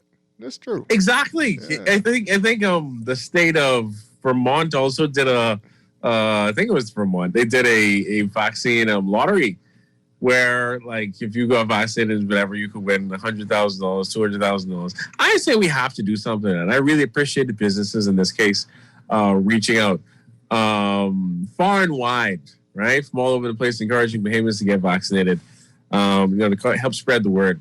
But little free. You can imagine if PPL was like, don't pay electricity for a year, or like the gas station was like, don't pay for gas for a lifetime. I don't know. I just lifetime. Imagine no more electricity bills. Whoa, you're asking for a you lot. Get an exemption. Asking for a lot. You get to be an MP for a year. Now there's something I would get vaccinated for. See? See, you get to be on a list. That's something, because they don't even got to pay no money. Well, you know what? We still get now. I want to be a cabinet minister too, though. Brigham Brown. I didn't get free Bahamas everybody pass. Yeah, why Bahamas can't get nothing that way? Or have they? I don't know. I think we had an airline. Some of them skiing them away, man. They got monopoly. I think we had an airline or two. All right, I'm kidding. Halfway. Halfway kidding. Because, sometimes with strange things has happened. But that'd be dope, We should get some buddy passes and stuff. Just one or two. Or like Ministry of Tourism could do something. Like how they did 2 fly free to the Family Islands, do like a little excursion, take Zuma. Yeah. Or we could do a little thing to San Salvador, get some payments. I got to plug that promotion. I used that last year. That was amazing. You did? Yeah. How was it? It was great. It was an amazing experience. So did you pay for your ticket, or what was the No, it was a part of the package deal. Hotel. You got to send me some information on that, yes, though. Hotel, airline, I shall do that. And the service was amazing. The customer service was amazing. So yeah, I'll let you know. Christmas. Yeah, let me know. So I can be in Exuma, enjoying the nice swimming pigs and some libations. Us Bahamians, we get these things. Like it's on offer to us. And if you haven't been to the Family Islands, and you didn't get vaccinated, and you can't go to the United States now, go to the Family Islands. exactly. Great Come experience. spread the love and the. Yeah, where haven't you been, Don? Where you want to go? I have never been to Exuma. I've been to Abaco, Andros, Grand Bahama, Eleuthera. I haven't been to Exuma. Haven't been to Long Island. Haven't been to Crooked Island. Yeah, that's where I would love to go to Cat Island. Yeah, I've seen a lot of footage of Cat Island's beaches and stuff, and I'm like, I really want to go there. Yeah. It's a great place to have a some conch salad and some libations. Yeah, my wife and I did our first honeymoon last year in Exuma. So that's where we did our 2-fly free promotion thing. I gotta check that out. Yeah. I know. Certain places ain't in my budget. Like, I mean, I like Harbor Island, man. Harbor Island, I get a little broke for Harbor. Well, you know, if you listen to the show yesterday, if you get one of those wallets with Island Pay, they might give you your money back whatever you spend using their thing. So yeah, maybe that's with the Sand Dollar. Oh, that's just with Sand Dollar there. too. With Sand Dollar, you could spend the Sand Dollars. Oh, look, we check that out. We getting up there in this country. We getting up there. You see, I'm tired. We want tents. What I don't want to do anymore, and I'm thankful for these wallet companies, is I don't want to go to the cashier at the food store and she take my card over to another thing because she can't swipe at her thing. It's a little daunting when people walk away with your card these days. Oh yeah, it is. That always bothers me. Or like the fact that I have to ask permission to get deodorant. I don't like any of those things. It's not a deodorant behind the counter. You gotta ask, and then they gotta walk the deodorant with you over to the cashier because they schedule me around with the deodorant. Yeah, I always found that. But a toothbrush. Why? I don't know. I didn't think this is the case. But you're right with the wallet situation. I also look forward to the day when we get contactless payments where I can just tap my card. That's the other thing. That's the other thing. I absolutely agree with you. I get so jealous when I go to the stores with my friends in the States and they're pulling out a card and they're like, should I use this or should I tap my phone? And I'm like, oh, you could tap your phone? Like, yeah. Boy. I'm like, we need to tap one of them lines. Keep the engine up because the credit card machine's always going down. I don't know what's going on. They got the wires folded in half, a piece of tape wrapped around it just to make sure. Yeah, and then this machine ain't waking you go to the next one. Yeah. It's not always ideal. We can get them, man. We can get there, but we just need to hurry up. We soon reach. Oh goodness. Okay. Some text messages came in. This person says, "Please play Christmas music." I think they talking to you, Wally. And then someone says, looking out for us, saying we should have a drawing just for co-hosts and Dwight to win prizes. See, boom. Nice of you. And this person says, you guys have good chemistry. You all need a show together. A great chemistry. Oh, thank you. You're such a kind person. Are you sticking around for MBB? Unfortunately, I have to get kidnapped and disappear. Gotcha. Yeah, but I was going to say, just throw it on that plug right there for the COVID raffle or lottery. Just for the host, the co-hosts. yes, have one for the co-host, and then make the rewards specifically things that only MPs get. So give us like some VAT exemptions, some not VAT exemptions, some customs exemptions, some free electricity and light. You're gonna give us all these things. Oh yeah, you too, Wally. We can throw you in there. We want that custom exemption, right? Yeah. I got that. Wally, need that little thing. Give me that little custom exemption. I'll pay my little 10%. I ain't got no problem with that with the VAT. It's a great. Give me a little electricity and the little government guy, That's a great idea. Yeah. We're getting into Morning Blend business. Thank you so much, Dawn, for being with me this morning. And I'll see you next time. And we'll be right back with Morning Blend business. Wake up, it's a new day. Wake up, it's a new day. It's the start of a new way. You know that it's the start of the end of the old way. Wake up, it's a new day. Wake up, it's a new day.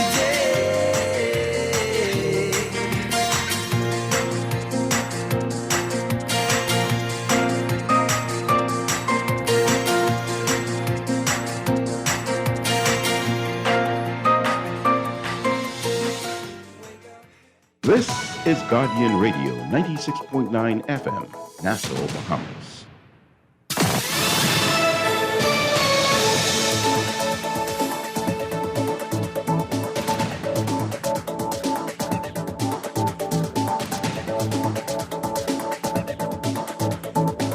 This is the Guardian News Network update on the hour. Bolstered by a resurgence in the tourism industry, the Ministry of Finance says government revenue for the first quarter of the fiscal year came in at $92 million above budget projections. The first quarter fiscal report indicated total revenue was driven by a combination of gains in real property taxes, which expanded by $12.1 million, VAT, which increased by $160 million to $294.7 million, and excise taxes, which expanded by $26.9 million.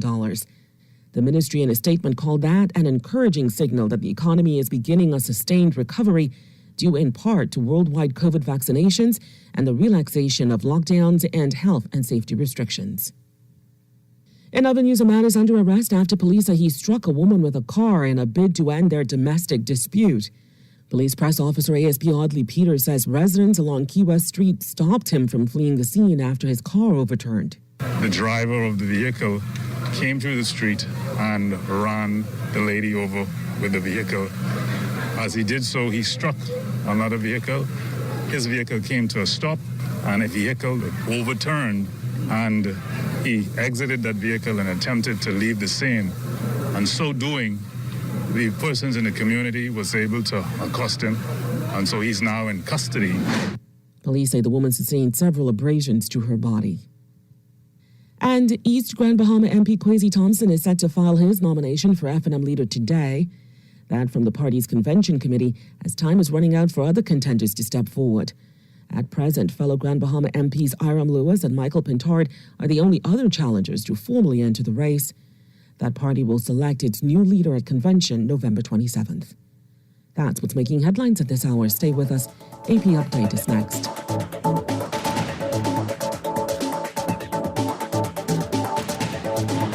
Hubert Edwards Global, in collaboration with Dr. Dave Burrows and iRise, presents the 5th Annual Success Summit under the theme Success Keys to Transform Your World, December 3rd through 4th. 2 days of transformational experiences with dynamic presenters from the Bahamas, Nigeria, Canada, USA, and Jamaica. You can't afford to miss this mind shift moment. 5 scholarship grants, 2 leadership awards, 1 life-changing event. This is a virtual event, so visit www.nlsolutionsbahamas.com for more details. This is what you've been waiting for. Success Summit 2021.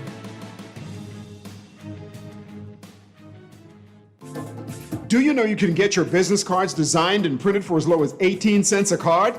If it's a poster you want, you can pay as little as $6 a square foot. If your print needs are short or long run, digital printing, wide format, or print consultation, call the best. Call Print Masters. Print Masters' goal is to provide its clients with the highest level of personal, professional service at an affordable price. Our state-of-the-art technology also makes working together efficient and easy. Laminations, business cards, flyers, posters, window and floor decals are just a few of the digitized print services offered at Print Masters. Let Print Masters bring your masterpiece to life. Located in the Nassau Guardian Building, telephone 302-2361. I'm Rita Foley with an AP News Minute. 18-year-old Kyle Rittenhouse could spend the rest of his life in prison if he's convicted of the most serious murder charge against him. Jurors return to the courthouse in Kenosha, Wisconsin today to begin deciding whether he's guilty of murder and other charges after shooting 2 men dead at a protest and wounding another. He says it was self-defense. Prosecutor James Krause told the jury. The defense wants you to believe that these people got what was coming to them, that they were bad people doing bad things,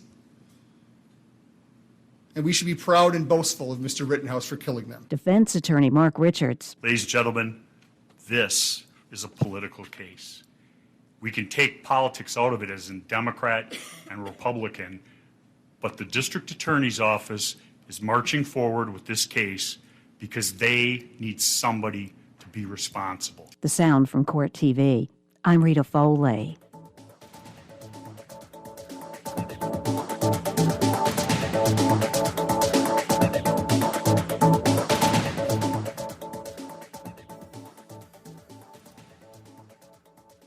This is Guardian Radio, your station for up-to-the-minute news, intelligent, interactive, and engaging conversation. 96.9 FM. Wake up, it's a new day. Wake up, it's a new day.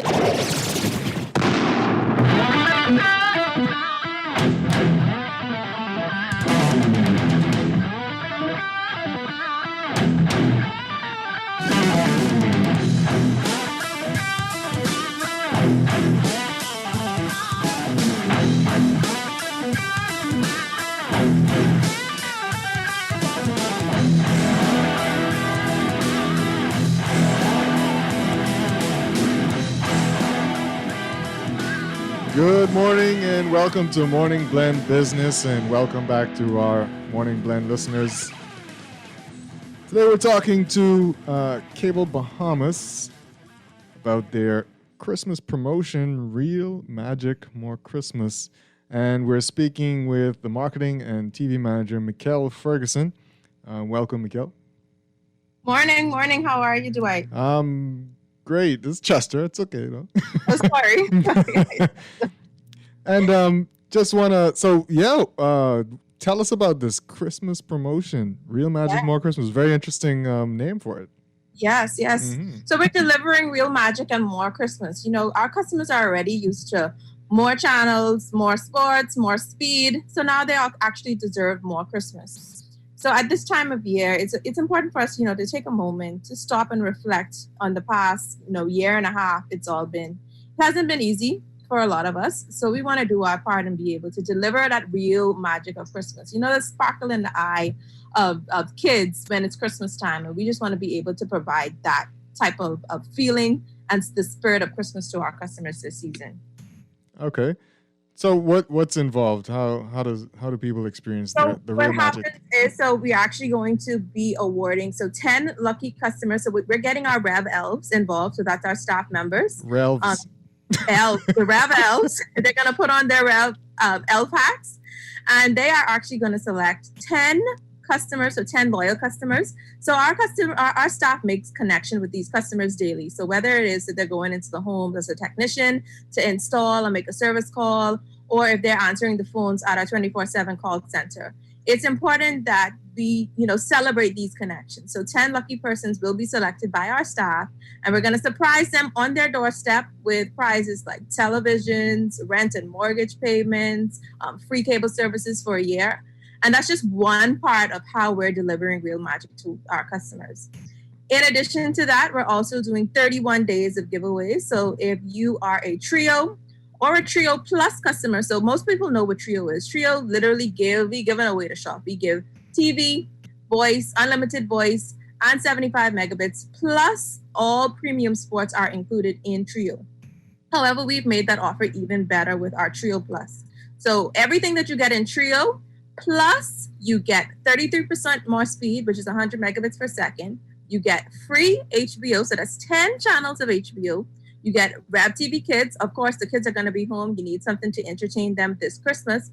Plus, you get the latest in technology from Amazon, which is called the Aero device. And what the Aero device is, it literally blankets your entire home with Wi-Fi coverage. So sometimes, in the Bahamas, our homes are built with concrete, right? So you may be in the bedroom upstairs and your Wi-Fi router may be downstairs, and it's a little bit difficult in making sure that connection is seamless throughout the house. What the Aero Mesh does is it allows you to put in units throughout the home so that you don't have to worry about dead spots any longer. So with our Trio Plus bundle, we're actually including that as part of our offer, and you only have to pay an additional $1 per day. Most people spend more than that on coffee, So like I mentioned, all you have to do to be a part of our 31 days giveaway, you just have to sign up for Trio, upgrade to Trio Plus, or simply if you already have our services, pay your bill in full and you're automatically in our 31 days of giveaways. Oh. So wait, the Aero thing that comes with Trio Plus? That comes with Trio Plus, correct. So you don't have to get it separate. So for $129 per month, You get, like I said, all the bells and whistle of Trio, that $800 values for $129. You get 2 Aero devices. If your home is much larger, you may require additional depending on the square footage. But we do offer the Pro 6 Aero unit, which is the top of the line device that sometimes it doesn't require you to get any additional. So we're happy that we're able to have that bundled now for our customers. Very interesting. Very interesting. It's good to know. And so when does this all start? So it actually started last week, Wednesday. So customers are actually able to do this in terms of signing up for Trio Plus. Now they're able to do this. Our 31 days of giveaway kicks off on November 29th, and we're kicking it all the way into Christmas. So as opposed to the 12 days of Christmas, we're actually giving our customers 31 days of Christmas, and they can win up to $250,000 as part of our giveaway. Say what now? $250,000 in cash and prizes in our 31 days of giveaways. I missed that part, but oh wow, indeed, that's a lot. That's a lot. And yeah. So tell us again about the prizes. You mentioned like loans and mortgage payments. So rent and mortgage payment, like I said, for like a month. How does that work? A month of your mortgage. So obviously that's going to be capped based on the average rent and mortgage in the country. But we're going to be able to offer that to our customers who win in our 31 days. We have 55-inch television screens. We have partnerships with the NBA and NFL where we'll be able to give our customers tickets, all acts and backstage passes to specific games around the season. We're also going to be giving cash in our cash vaults. So customers that get an opportunity to go into cash vaults, grab all the cash that they can, and walk away with up to $20,000 in cash directly from our cash vault. So it's a whole lot that we're giving our customers, plus the added value that they already get with Trio, and then our new product offer, Trio Plus. It sure is. And what do customers have to do? Is there anything that they need to do? I know for the Trio part they got to upgrade or get it, but yeah, for any of the other stuff. So if you pay your bill in full, you automatically entered. However, if you do want to sign up for Trio or Trio Plus, you simply call us at 601-8992. Our sales agents will be on the line, ready and able to assist you with that. And the people who are going to be blessed by these elves, is there anything that they need to do? No, they just need to wait on their doorstep. But we're going to surprise them. We're probably going to give them a call, in advance to let them know to say, hey, we may be coming to make a service call, just so that we don't pop up unexpectedly. But just if you've been a loyal Rev subscriber, you are eligible to actually be a part of that delivering magic from our Rev bells. I was about to go wait on my doorstep. You never know. You never know. This may be. That's excellent. That's excellent. We're gonna definitely be looking forward to doing that. And thank you, Mikkel, for coming on and telling us about that. Is there anything else you needed to add before we go? No, I just want to encourage customers to, again, our call center is 24/7. If you do experience any issues with our services, you can feel free to call us 24/7 at 601-2200. We're also available on live chat on our website, Facebook, Instagram. We have so many, WhatsApp as well. We have so many different touch points for you to get any issues with your service connected. And again, with Trio Plus, we're giving you 33% more speed, Aero bundled in, 10 HBO channels, plus Rev TV Kids, all for just less than $1 more per day. That's amazing. Thank you so much, Mikkel Ferguson. We appreciate you. Thank you for having me. You're welcome. We're going to go to a break, and Morning Blend Business will return.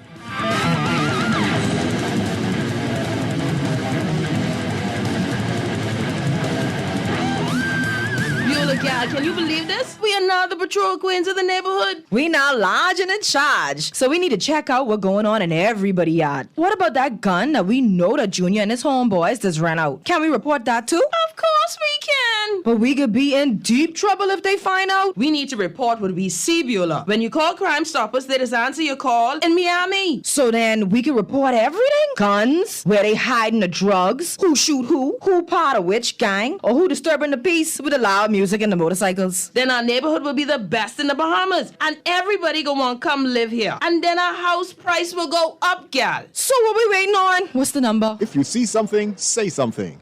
Let us all pitch in and stop the crime before it's your time. Call 328-8477 from Nassau or 242-300-8477 from the Family Islands. Or text us through the Crack Crime Bahamas app. Stop the crime before it's your time. At Fidelity, the holidays are all about family, spending time with loved ones, and being thankful for the little things in life. Worrying about bills should be the last thing on your mind, especially during the holidays. Let Fidelity help you get your bills under control. Fidelity can also get you started with a real savings plan that actually pays you interest. The only thing you need to think about is what you will do with the savings in your pocket this Christmas. Now that's what I'm talking about. Fidelity Bank is here for you this holiday season because you are family, and family is important to us. This traffic report is brought to you by Shield Insurance and Prudential Loss Adjusters. And my final look at traffic this morning, Southwest gateways have had their challenge or are still having their challenges. It's still a lengthy ride getting on the Glassy Road out there onto JFK. And without that assistance on Tony's Million Darling this morning, so Malapala Highway is still stuck way back. Lengthy traffic line there, all the way back into the Fire Trail roundabout. And leaving Carmichael Road, not as bad, but you're still challenged on Carmichael Road with a slow ride to get through the traffic light there at Blue Hill Road and eventually over the hill into the Tony's Million Darling roundabout below. However, that roundabout is being slowed down by the Independence Drive traffic. Westbound lanes loaded going into the $20 million roundabout, and the East Street roundabout there also with heavy traffic coming in from Independence Drive that slows that roundabout down as well. Other areas where the commute is quite popular this morning is Soldier Road, passing Abundant Life Road, Prince Charles Drive, getting into the intersection of Marathon, Prince Charles, and East North Highway. Marathon Road, you know you got your bumper traffic leaving there, getting onto Wolf Road, and there's heavy traffic still on Soldier Road trying to go to that traffic light there at Wolf Road, has also been slowed by the traffic coming off of Bernard Road. Traffic leaving from out west slows a lot getting into the roundabout there at Saunders Beach, but once getting through that roundabout, the ride into the city kind of lightens up and is a much easier ride. Inner city streets, they've seen their flow of the morning commute, some of it still hanging out there, but mainly they're getting ready for what happens for the remainder of the day. This National Traffic Report is service of J.S. Johnson, the only insurance agents and brokers giving you peace of mind in the Bahamas for over 100 years. With the riders gotta look at traffic in real time. IVA. Michael was in a horrible car accident. Prudential Loss Adjusters managed his claim and got him the settlement he deserved. Sierra's roof received hurricane damage. Thanks to Prudential, she and her kids are happy with their claim settlement. Tammy fractured her ankle in a slip and fall. Prudential saved her time, money, and peace of mind. Prudential Loss Adjusters are here for you whenever a tragedy strikes. Call 322-4026 now. Protect the things that really matter to you. Shield Insurance is the insurance company that grows with you to meet your insurance needs through this beautiful adventure we call life. From automobile to home to life and health, boat, liability, construction, and business insurance, Shield has affordable policies, flexible options, friendly service, and the expertise to protect your hard-earned assets. Shield Insurance agents and brokers in Nassau, call 356-7202 or Freeport 352-5945. This is Guardian Radio 96.9 FM, Nassau, Bahamas.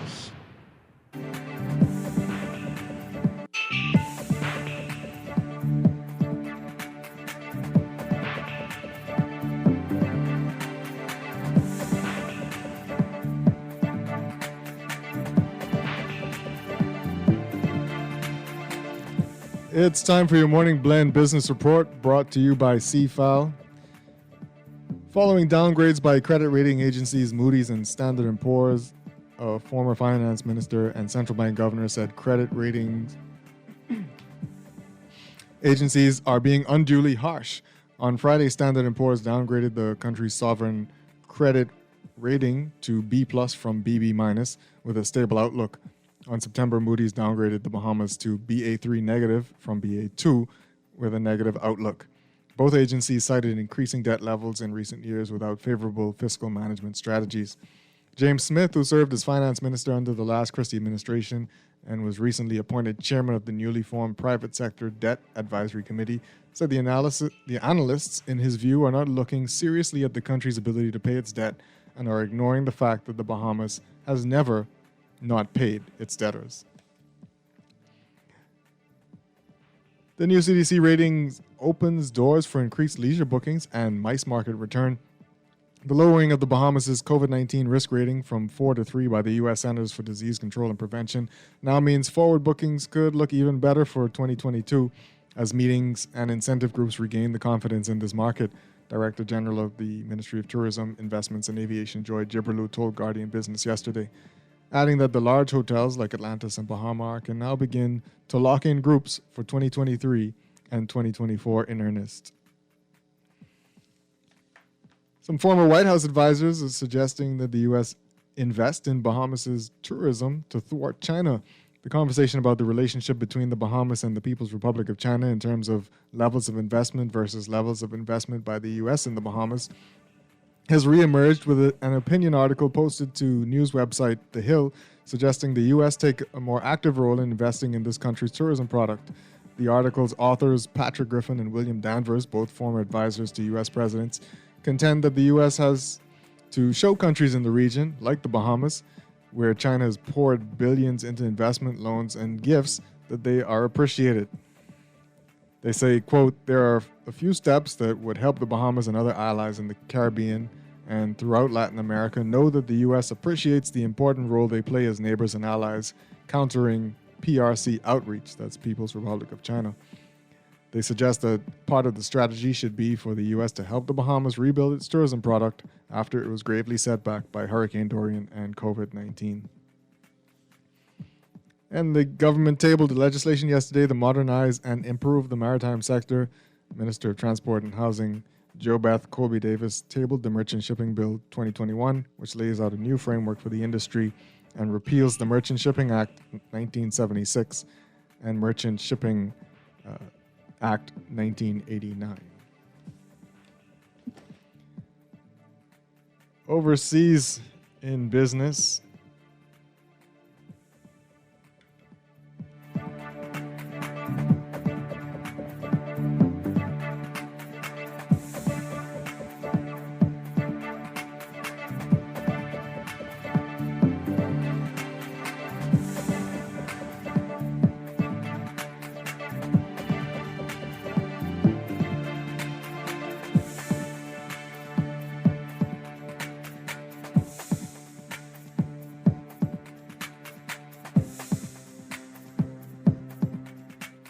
Biden pushing infrastructure deal at Red List Bridge in New Hampshire. The last time Joe Biden was in New Hampshire, he was a no-show at his own sad party. Trounced in the state's 2020 Democratic presidential primary, Biden hopped a flight to next up South Carolina before the polls had even closed in his fifth-place finish. On Tuesday, he returns to New Hampshire as president, eager to talk up his new $1 trillion infrastructure deal and what all that money can do for Americans. Biden is down in the polls and hopes to use the successful deal to shift the political winds in his direction with new momentum for his broader $1.85 trillion social spending package before Congress. The president signed the infrastructure bill into law on Monday at a splashy bipartisan ceremony for hundreds on the White House South Lawn, where lawmakers and union workers cheered and clapped. That's your morning business report brought to you by CFAL, growing wealth for future generations.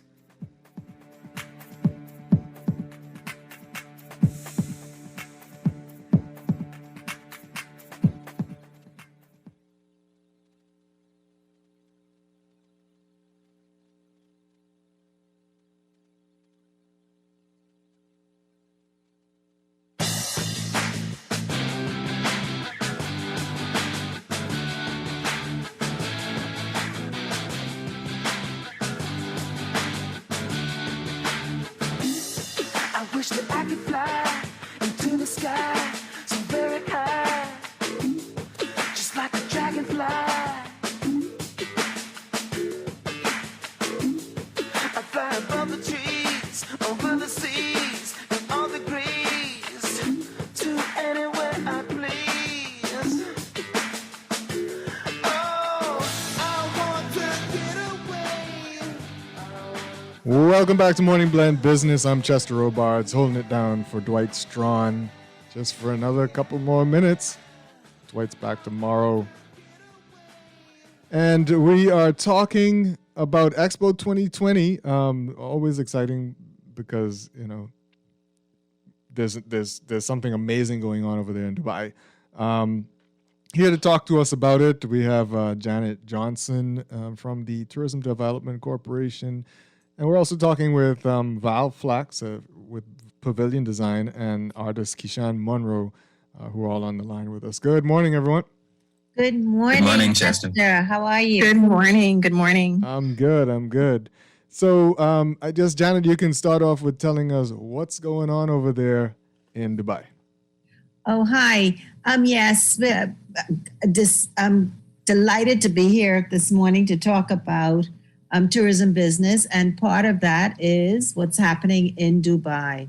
And so I have with me this morning Keishan Monroe, who was the the artist in residence at the Bahamas Pavilion in Dubai, and Valerie Flax, who is a colleague and has worked along with me and the rest of the team. Valerie has been very instrumental in helping to get all of the content for the pavilion, and also doing some installations herself. So she can speak to those two things. But we're very, very pleased at the fact that we opened the pavilion the second week, the end of the week, the first week in October. And since then, we've welcomed 250,000 people who have passed through the pavilion, which is not a small feat. Mm-hmm. And we are very, very excited. We're also very pleased that we have been receiving a lot of business cards from individuals that would like to engage with the Bahamas to talk about investments. So that's going extremely well as well.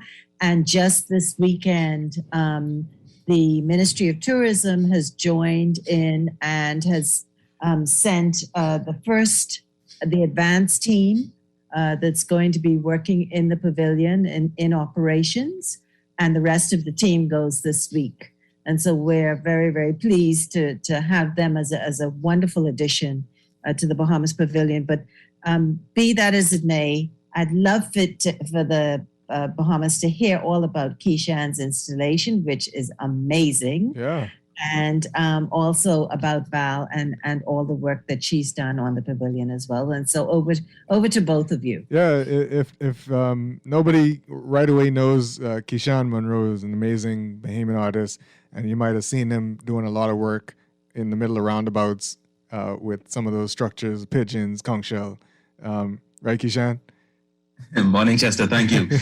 Morning, Bahamas. Yes, so my work for the last 10 years plus basically has been geared towards national development, right? And education through art and activism through art.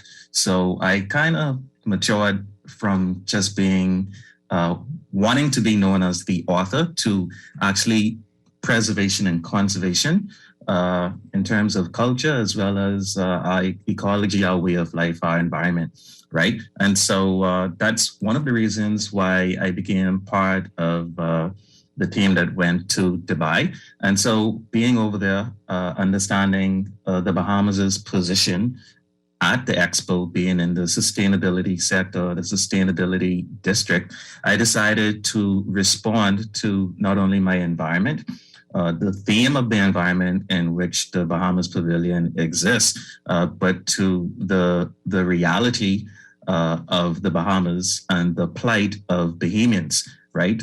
We are one of the nations most at risk to climate change, the effects of climate change, like sea level rise. Yeah. And so being in Dubai, a very futuristic, a very progressive city that was built, right?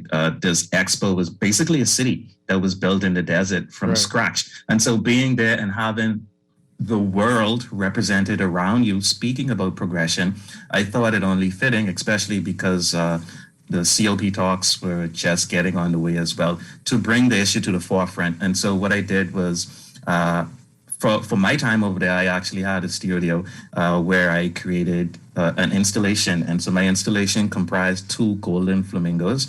I chose to use gold because, when you speak about Dubai, people usually equate that to riches, gold, oil, money, right? But when I think about the Bahamas being in Dubai, I think about what is gold to us. Our environment is gold. Our natural resources, of course, our environment is gold, and as well as our human resources, we are gold. We speak about the golden boys, the golden girls all the time, right?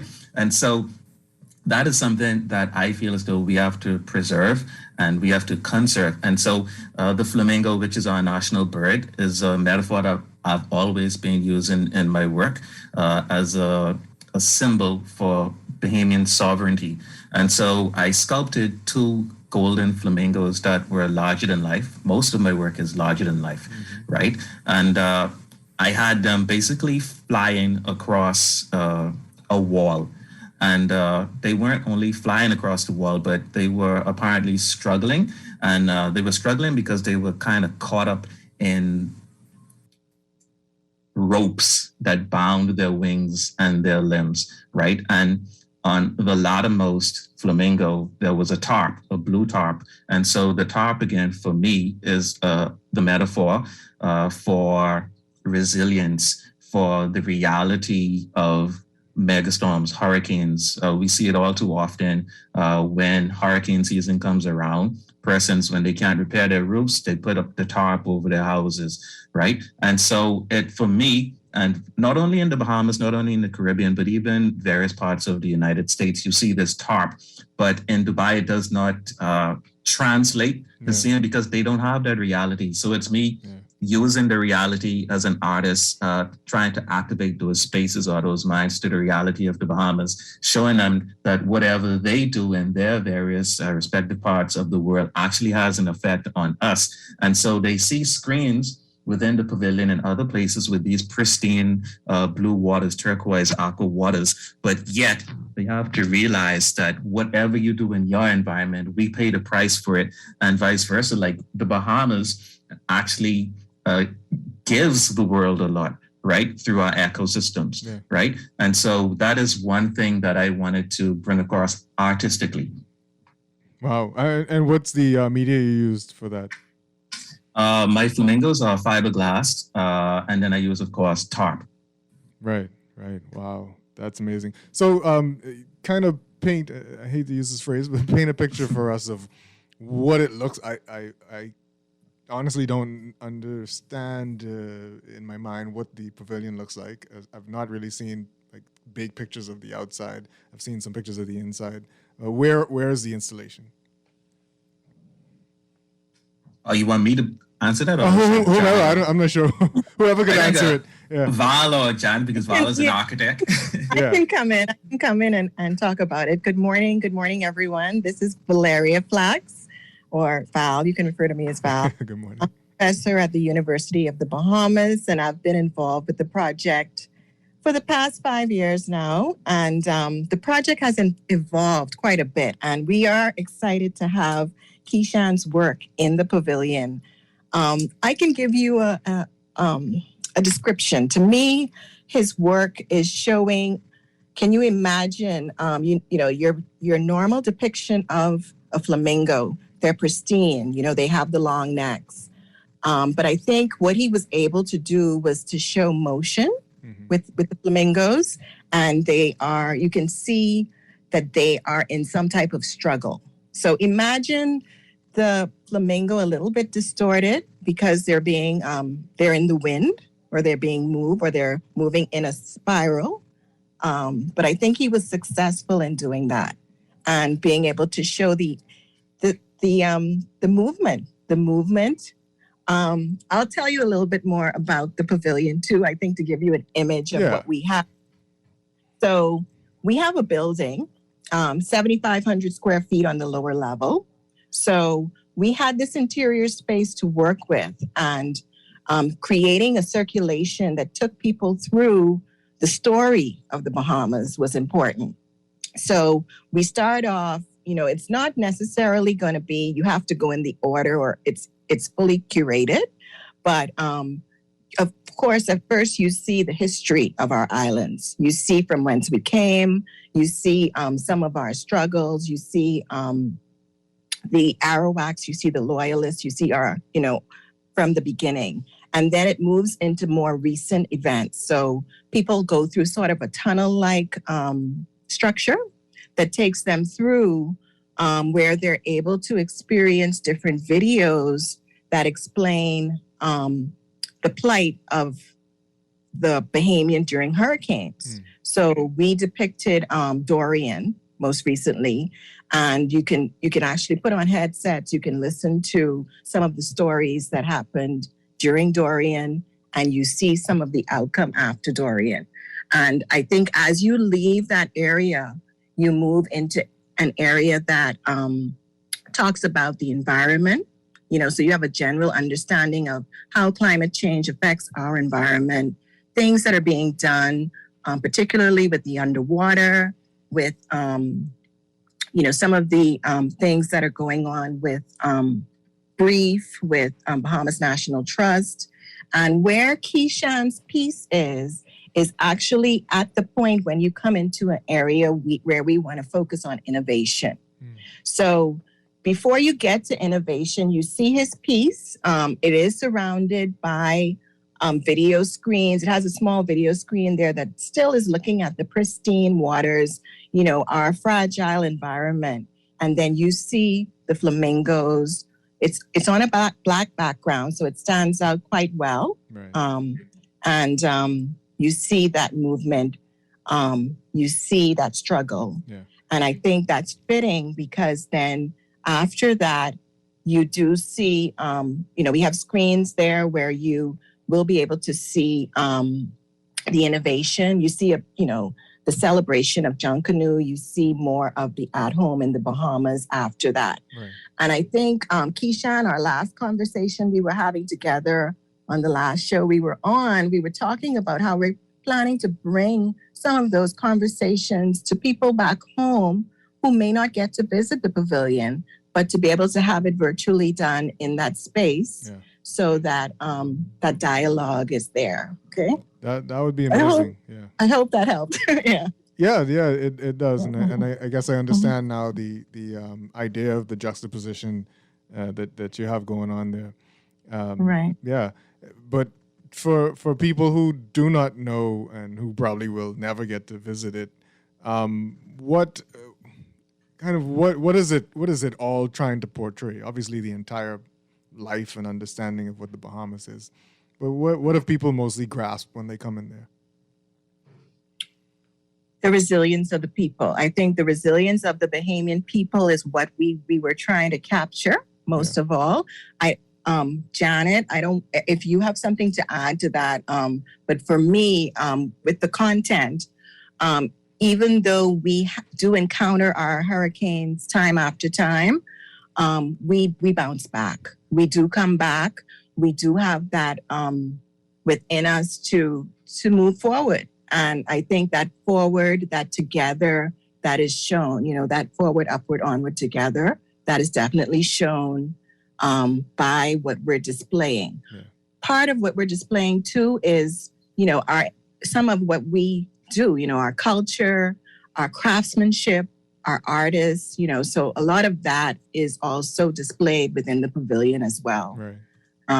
So I think we successfully got the message across, but I'm kind of biased. I think so too, through the various exhibits that we have. And I think that Val is right. It is resiliency that we're trying to capture and crystallize in people's minds. And I think that the content team has very successfully captured that for us. We're also using the Bahamas Strong logo to reinforce it. And as Keishan has articulated, and so has Val, the flamingos in distress are an amazing depiction of what it is that we go through, that we learn from, and that we continue to press forward. The exhibit that we have in Dubai, we have a commitment from AMMC to bring that exhibit back to the Bahamas after the expo and to put it on here in the Bahamas. That and is so brilliant. people will be able to see it. It is an incredible collection of artwork and ideas. And I think that Bahamians will be very, very proud. I think initially Bahamians were thinking that it was going to be pretty pictures and John Canoe and all of that within the touristic context. Right. But we're in the sustainability quadrant of the expo. There are 3 themes: sustainability, mobility, and opportunity. And so when sustainability was selected, because of our experiences with hurricanes, having experienced the most devastating hurricane, Hurricane Dorian in 2019 ever, having experienced that, they felt, the expo organizers felt that was our story. That was unique to the Bahamas. Right. And that was what we should address. And with that, we went to the university and we talked to Valerie's students, and she helped to articulate the message and to get them to develop the architectural look for the Bahamas. I think for 2050, what their thoughts were of what the Bahamas should look like in 2050 in terms of our building structures, etc. And they came out with some amazing ideas. So Dubai was very impressed with that, and they've been very, very kind to the Bahamas. Because of Hurricane Dorian, and then on the back of that, we had the pandemic, as did everyone else. But we suffered two blows very, very close together, and so they kind of adopted us, and they've been very kind to us. And we have a 7,500 square foot pavilion because of it, and of course the leadership of our team, who was Ambassador Tony Jody, well known in the area, very well connected, and able to help us through this process and take us on this journey. This 6-year journey that we've been on as volunteers, and totally learning and enjoying the experience, and now to see it in that come to fruition in the pavilion that we very proudly unveiled, is quite something. Yeah. And I think Val would agree with that, having been on the journey. Definitely. Yeah, we've had our ups and downs. We've gone through 3 administrations. Yeah. So it's been very, very challenging at times, but we stuck together and we pulled it off, and we're all of us very, very proud of the work. Yeah, that's great, and that's amazing. 'Cause you must have made a lot of changes, kind of close to the wire, especially adding Hurricane Dorian, because you have been working on this for a long time. Yes, we've been working on it for about 5 or 6 years. And Hurricane Dorian, yeah, I guess so. But I think we'd already selected the sustainability quadrant before Hurricane Dorian. Mm-hmm. Yeah. Right. Yeah. So initially, what was interesting was in the studio with the students, a lot of what we came up with was surrounding water. And the students had some grand ideas, but we didn't have the full funding to make that happen, right? So we were initially thinking we were going to have our own pavilion. We were going to go from ground up. So we had some big ideas with the students. But what was interesting that happened was, it evolved. The project itself evolved. Dorian happened. But what was fitting was that we had already started these conversations with Keyshawn in the classroom. Okay. He was a person who was out there doing research on the water and, looking at all of these climate change issues as well. So it was interesting how that happened where, he became involved eventually with the project as well. And it kind of turned into something, it evolved into something else, but we still held to some of the same premises. We still were designing around some of our core themes, right, where we were surrounded by water, where we had this vulnerability, where, we still wanted to emphasize certain things, in the pavilion. Right. So I think that, sometimes things happen and they can turn out to be, it can be looked at as a negative thing, but sometimes it actually turns out as more of a positive at the end of the day, Quite true. And Yeah, we got to go to a quick break, and Morning Blend Business will be right back to continue the conversation.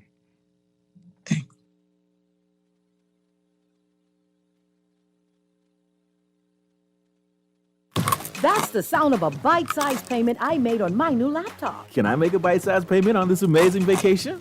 Yes, with Scotia Select Pay. Now, my big-ticket credit card purchases are more manageable with flexible bite-sized payments over 3, 6, 9, or 12 months at a lower interest rate.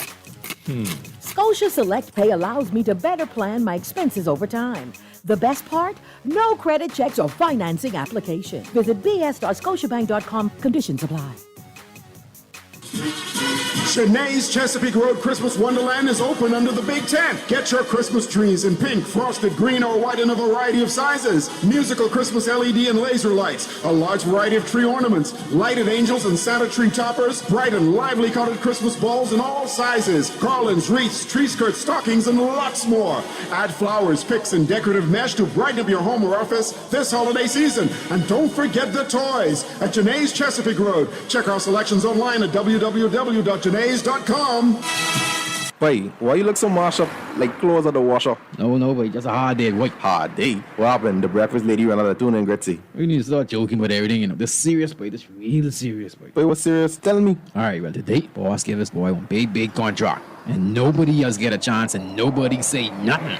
Boy, you know that ain't right. You know government contracts ain't supposed to go that way. Yeah, but nobody's saying nothing. Boss man just tell people to sign the papers. Then he send me to meet his boy downtown and collect this envelope. You need to tell somebody. You need to become a whistleblower. You know I's a real man, but I never blow no whistle. I be drunk all my life and junking. No way. A whistleblower is someone who tells people what they see when they see something wrong happening at work. But I ain't no whistleblower, and I ain't no snitch. I still white there, But ain't nobody can know it's you. All you gotta do is call Crime Stoppers, or you could text them from inside the Crack Crime Bahamas app. They don't ask about you, and your call goes straight through to Miami, so nobody know you is. And if you text, your message get mixed up like Kong Salad. Call 328-8477 from Nassau, or 242-300-8477 from the Family Islands. Let me ask you a few questions. What's your name? Pam. Favorite food? Steak. Beer or wine? Wine. Is your money safe? It's under my bed, so I guess so. Are you serious? Yeah, why? Unless your money is in a bank or credit union that's a member of the Deposit Insurance Corporation, there's no guarantee it's safe. Yeah, but what if something happens to the bank? Your Bahamian dollar deposits are insured up to $50,000, so you'd still be ahead. Plus, your mattress might catch fire. Then what? Man, those banks and credit unions are looking good right about now. Visit the DIC's website at www.dic.bs. Protection for your money, guaranteed with DIC. What does Christmas mean to you? What about making a loved one's face smile bright or driving your own car? CIBC First Caribbean gives you up to 100% financing on auto loans. Apply online and let our auto financing take you places this Christmas. Visit CIBCFCIB.com for more information. Terms and conditions apply. This is Guardian Radio, your station for up-to-the-minute news, intelligent, interactive, and engaging conversation. 96.9 FM.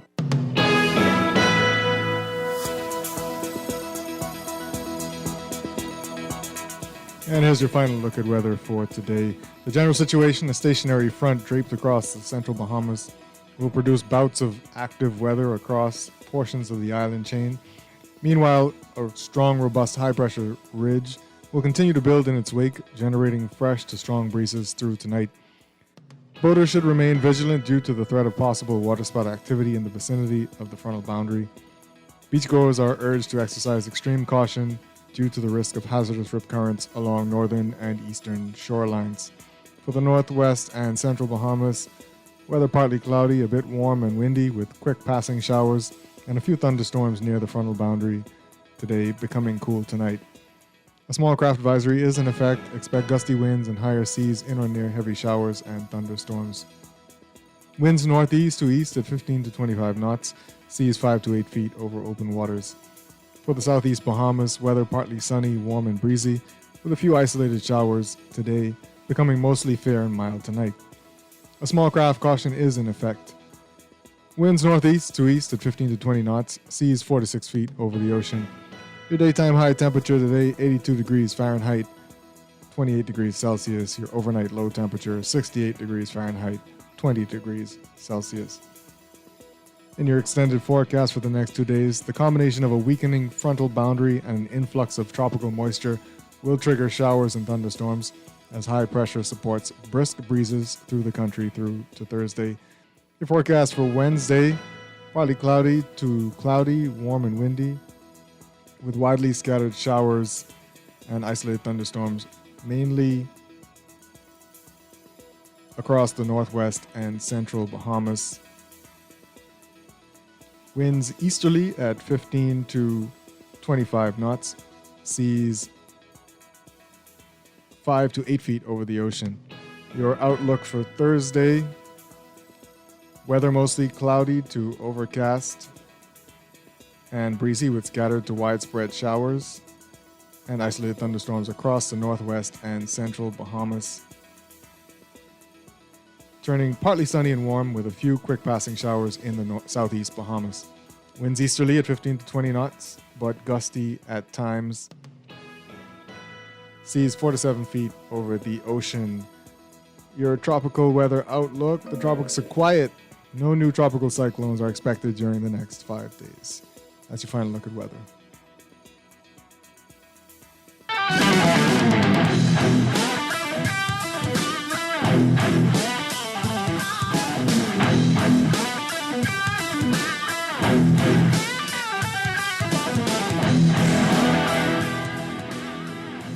And welcome back to Morning Blend Business. We are talking about the Bahamas Pavilion at Expo 2020.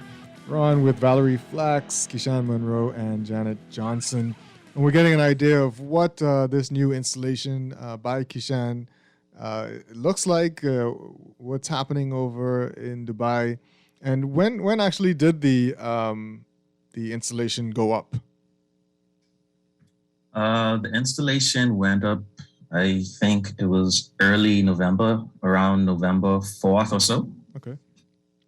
Excellent. And yeah, one thing you should know about the show as well, it's it's organic, right? It's ever changing in a way. Right. So when you go in the next week, you'll probably see another addition to it, which I think is interesting about the show. And so my installation would have been an addition to the show after it initially went up, Right. after Expo opened up, right? And another thing I like about the Bahamas Pavilion is that I had the opportunity as an artist to actually participate, not only just showing my work, but being able to respond to the environment, right? Being able to respond to the actual pavilion itself, to the space, and to the other works that were in the pavilion environment. Right. And so I think that all too often artists are overlooked, especially when we speak about the broader Bahamas, right? Right. And so I really appreciate that opportunity to be able to use my talent, so to speak, to contribute to the conversation on a global stage. Yeah, absolutely. Was the idea for the flamingos quickly apparent to you, or did you kind of go through several things in your mind? The flamingo was always there in my mind. It just the positioning of the flamingos, the statement that I wanted to make was amended a little bit. Okay. But I've been, like Val said, I've been dealing with notions and research on sustainability, conservation for quite some time. And so I understand the conversation, the global conversation. Like I said, I've been doing a bit of research. And so these things were always on the table. It's just how I chose to assemble those ideas within the space. Right. Mm-hmm. Yeah, go ahead. I thought it was amazing, too, that he constructed the flamingos on site.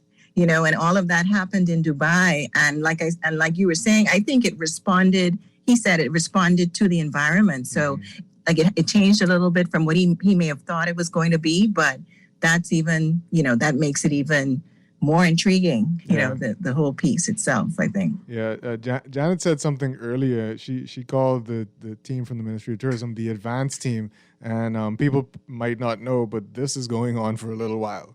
Can you talk about what else we can expect and how much longer it's going on? Yes, it's going on until the 31st of March. And so we encourage Bahamians, residents, anyone that's interested to go and see it. There are 192 countries all exhibiting, and they've brought their A game.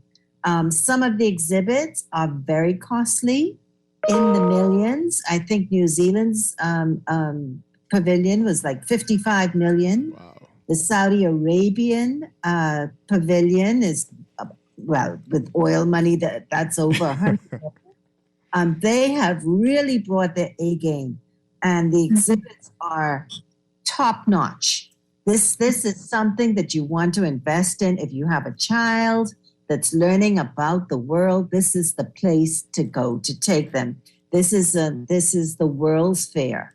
And to be there, to be able to walk through those exhibits, and they're all free, is just amazing. There are long lines for some of the exhibits, the German exhibit, the Saudi Arabian exhibit. Singapore is just off the chain. It's amazing, yeah. They're off the chain with their vertical farming concept. Oh, wow. It goes up, must be 7 or 8 stories. Wow. It really is very, very, very well done. And so we would all encourage as many people to, if you can afford to go, to make the investment and to go and see it. And of course to visit the Bahamas Pavilion. And there's a reason to go, because we also have National Day, when the entire exhibit will be given over to the Bahamas on the 17th of January 2022. And that's when we intend to showcase, hopefully, Junkanoo, hopefully the police band, and other exhibits and discussions. And of course, have many people come through the pavilion and see Keishan's work and Valerie's installations. I wish she would talk about her installation. Can you talk about yours quickly? We only got a few minutes, a few seconds. Quickly, yeah. I paired up with an artist out of Abaco, Leanne Russell, and she was photographing a lot of the ravages of the hurricane, and it spoke to some of the work that I've been doing with collage and layering and working with encaustics and sustainable tea bag art, all of that. So we worked together and we put an installation together that showcased some of what was positive in Bahamian architecture and what we can take forward when we talk about mitigating the effects of climate change. We have the porch, we have other elements that we can take from our past and look at that as we move forward to how we address future concerns. That's brilliant. Yeah. That's brilliant. Yeah. Well, thank all of you. Thank you, Keishan. Thank you, Val. Thank you, Janet. Thank you for having me. We appreciate all the great work that you are doing representing this country.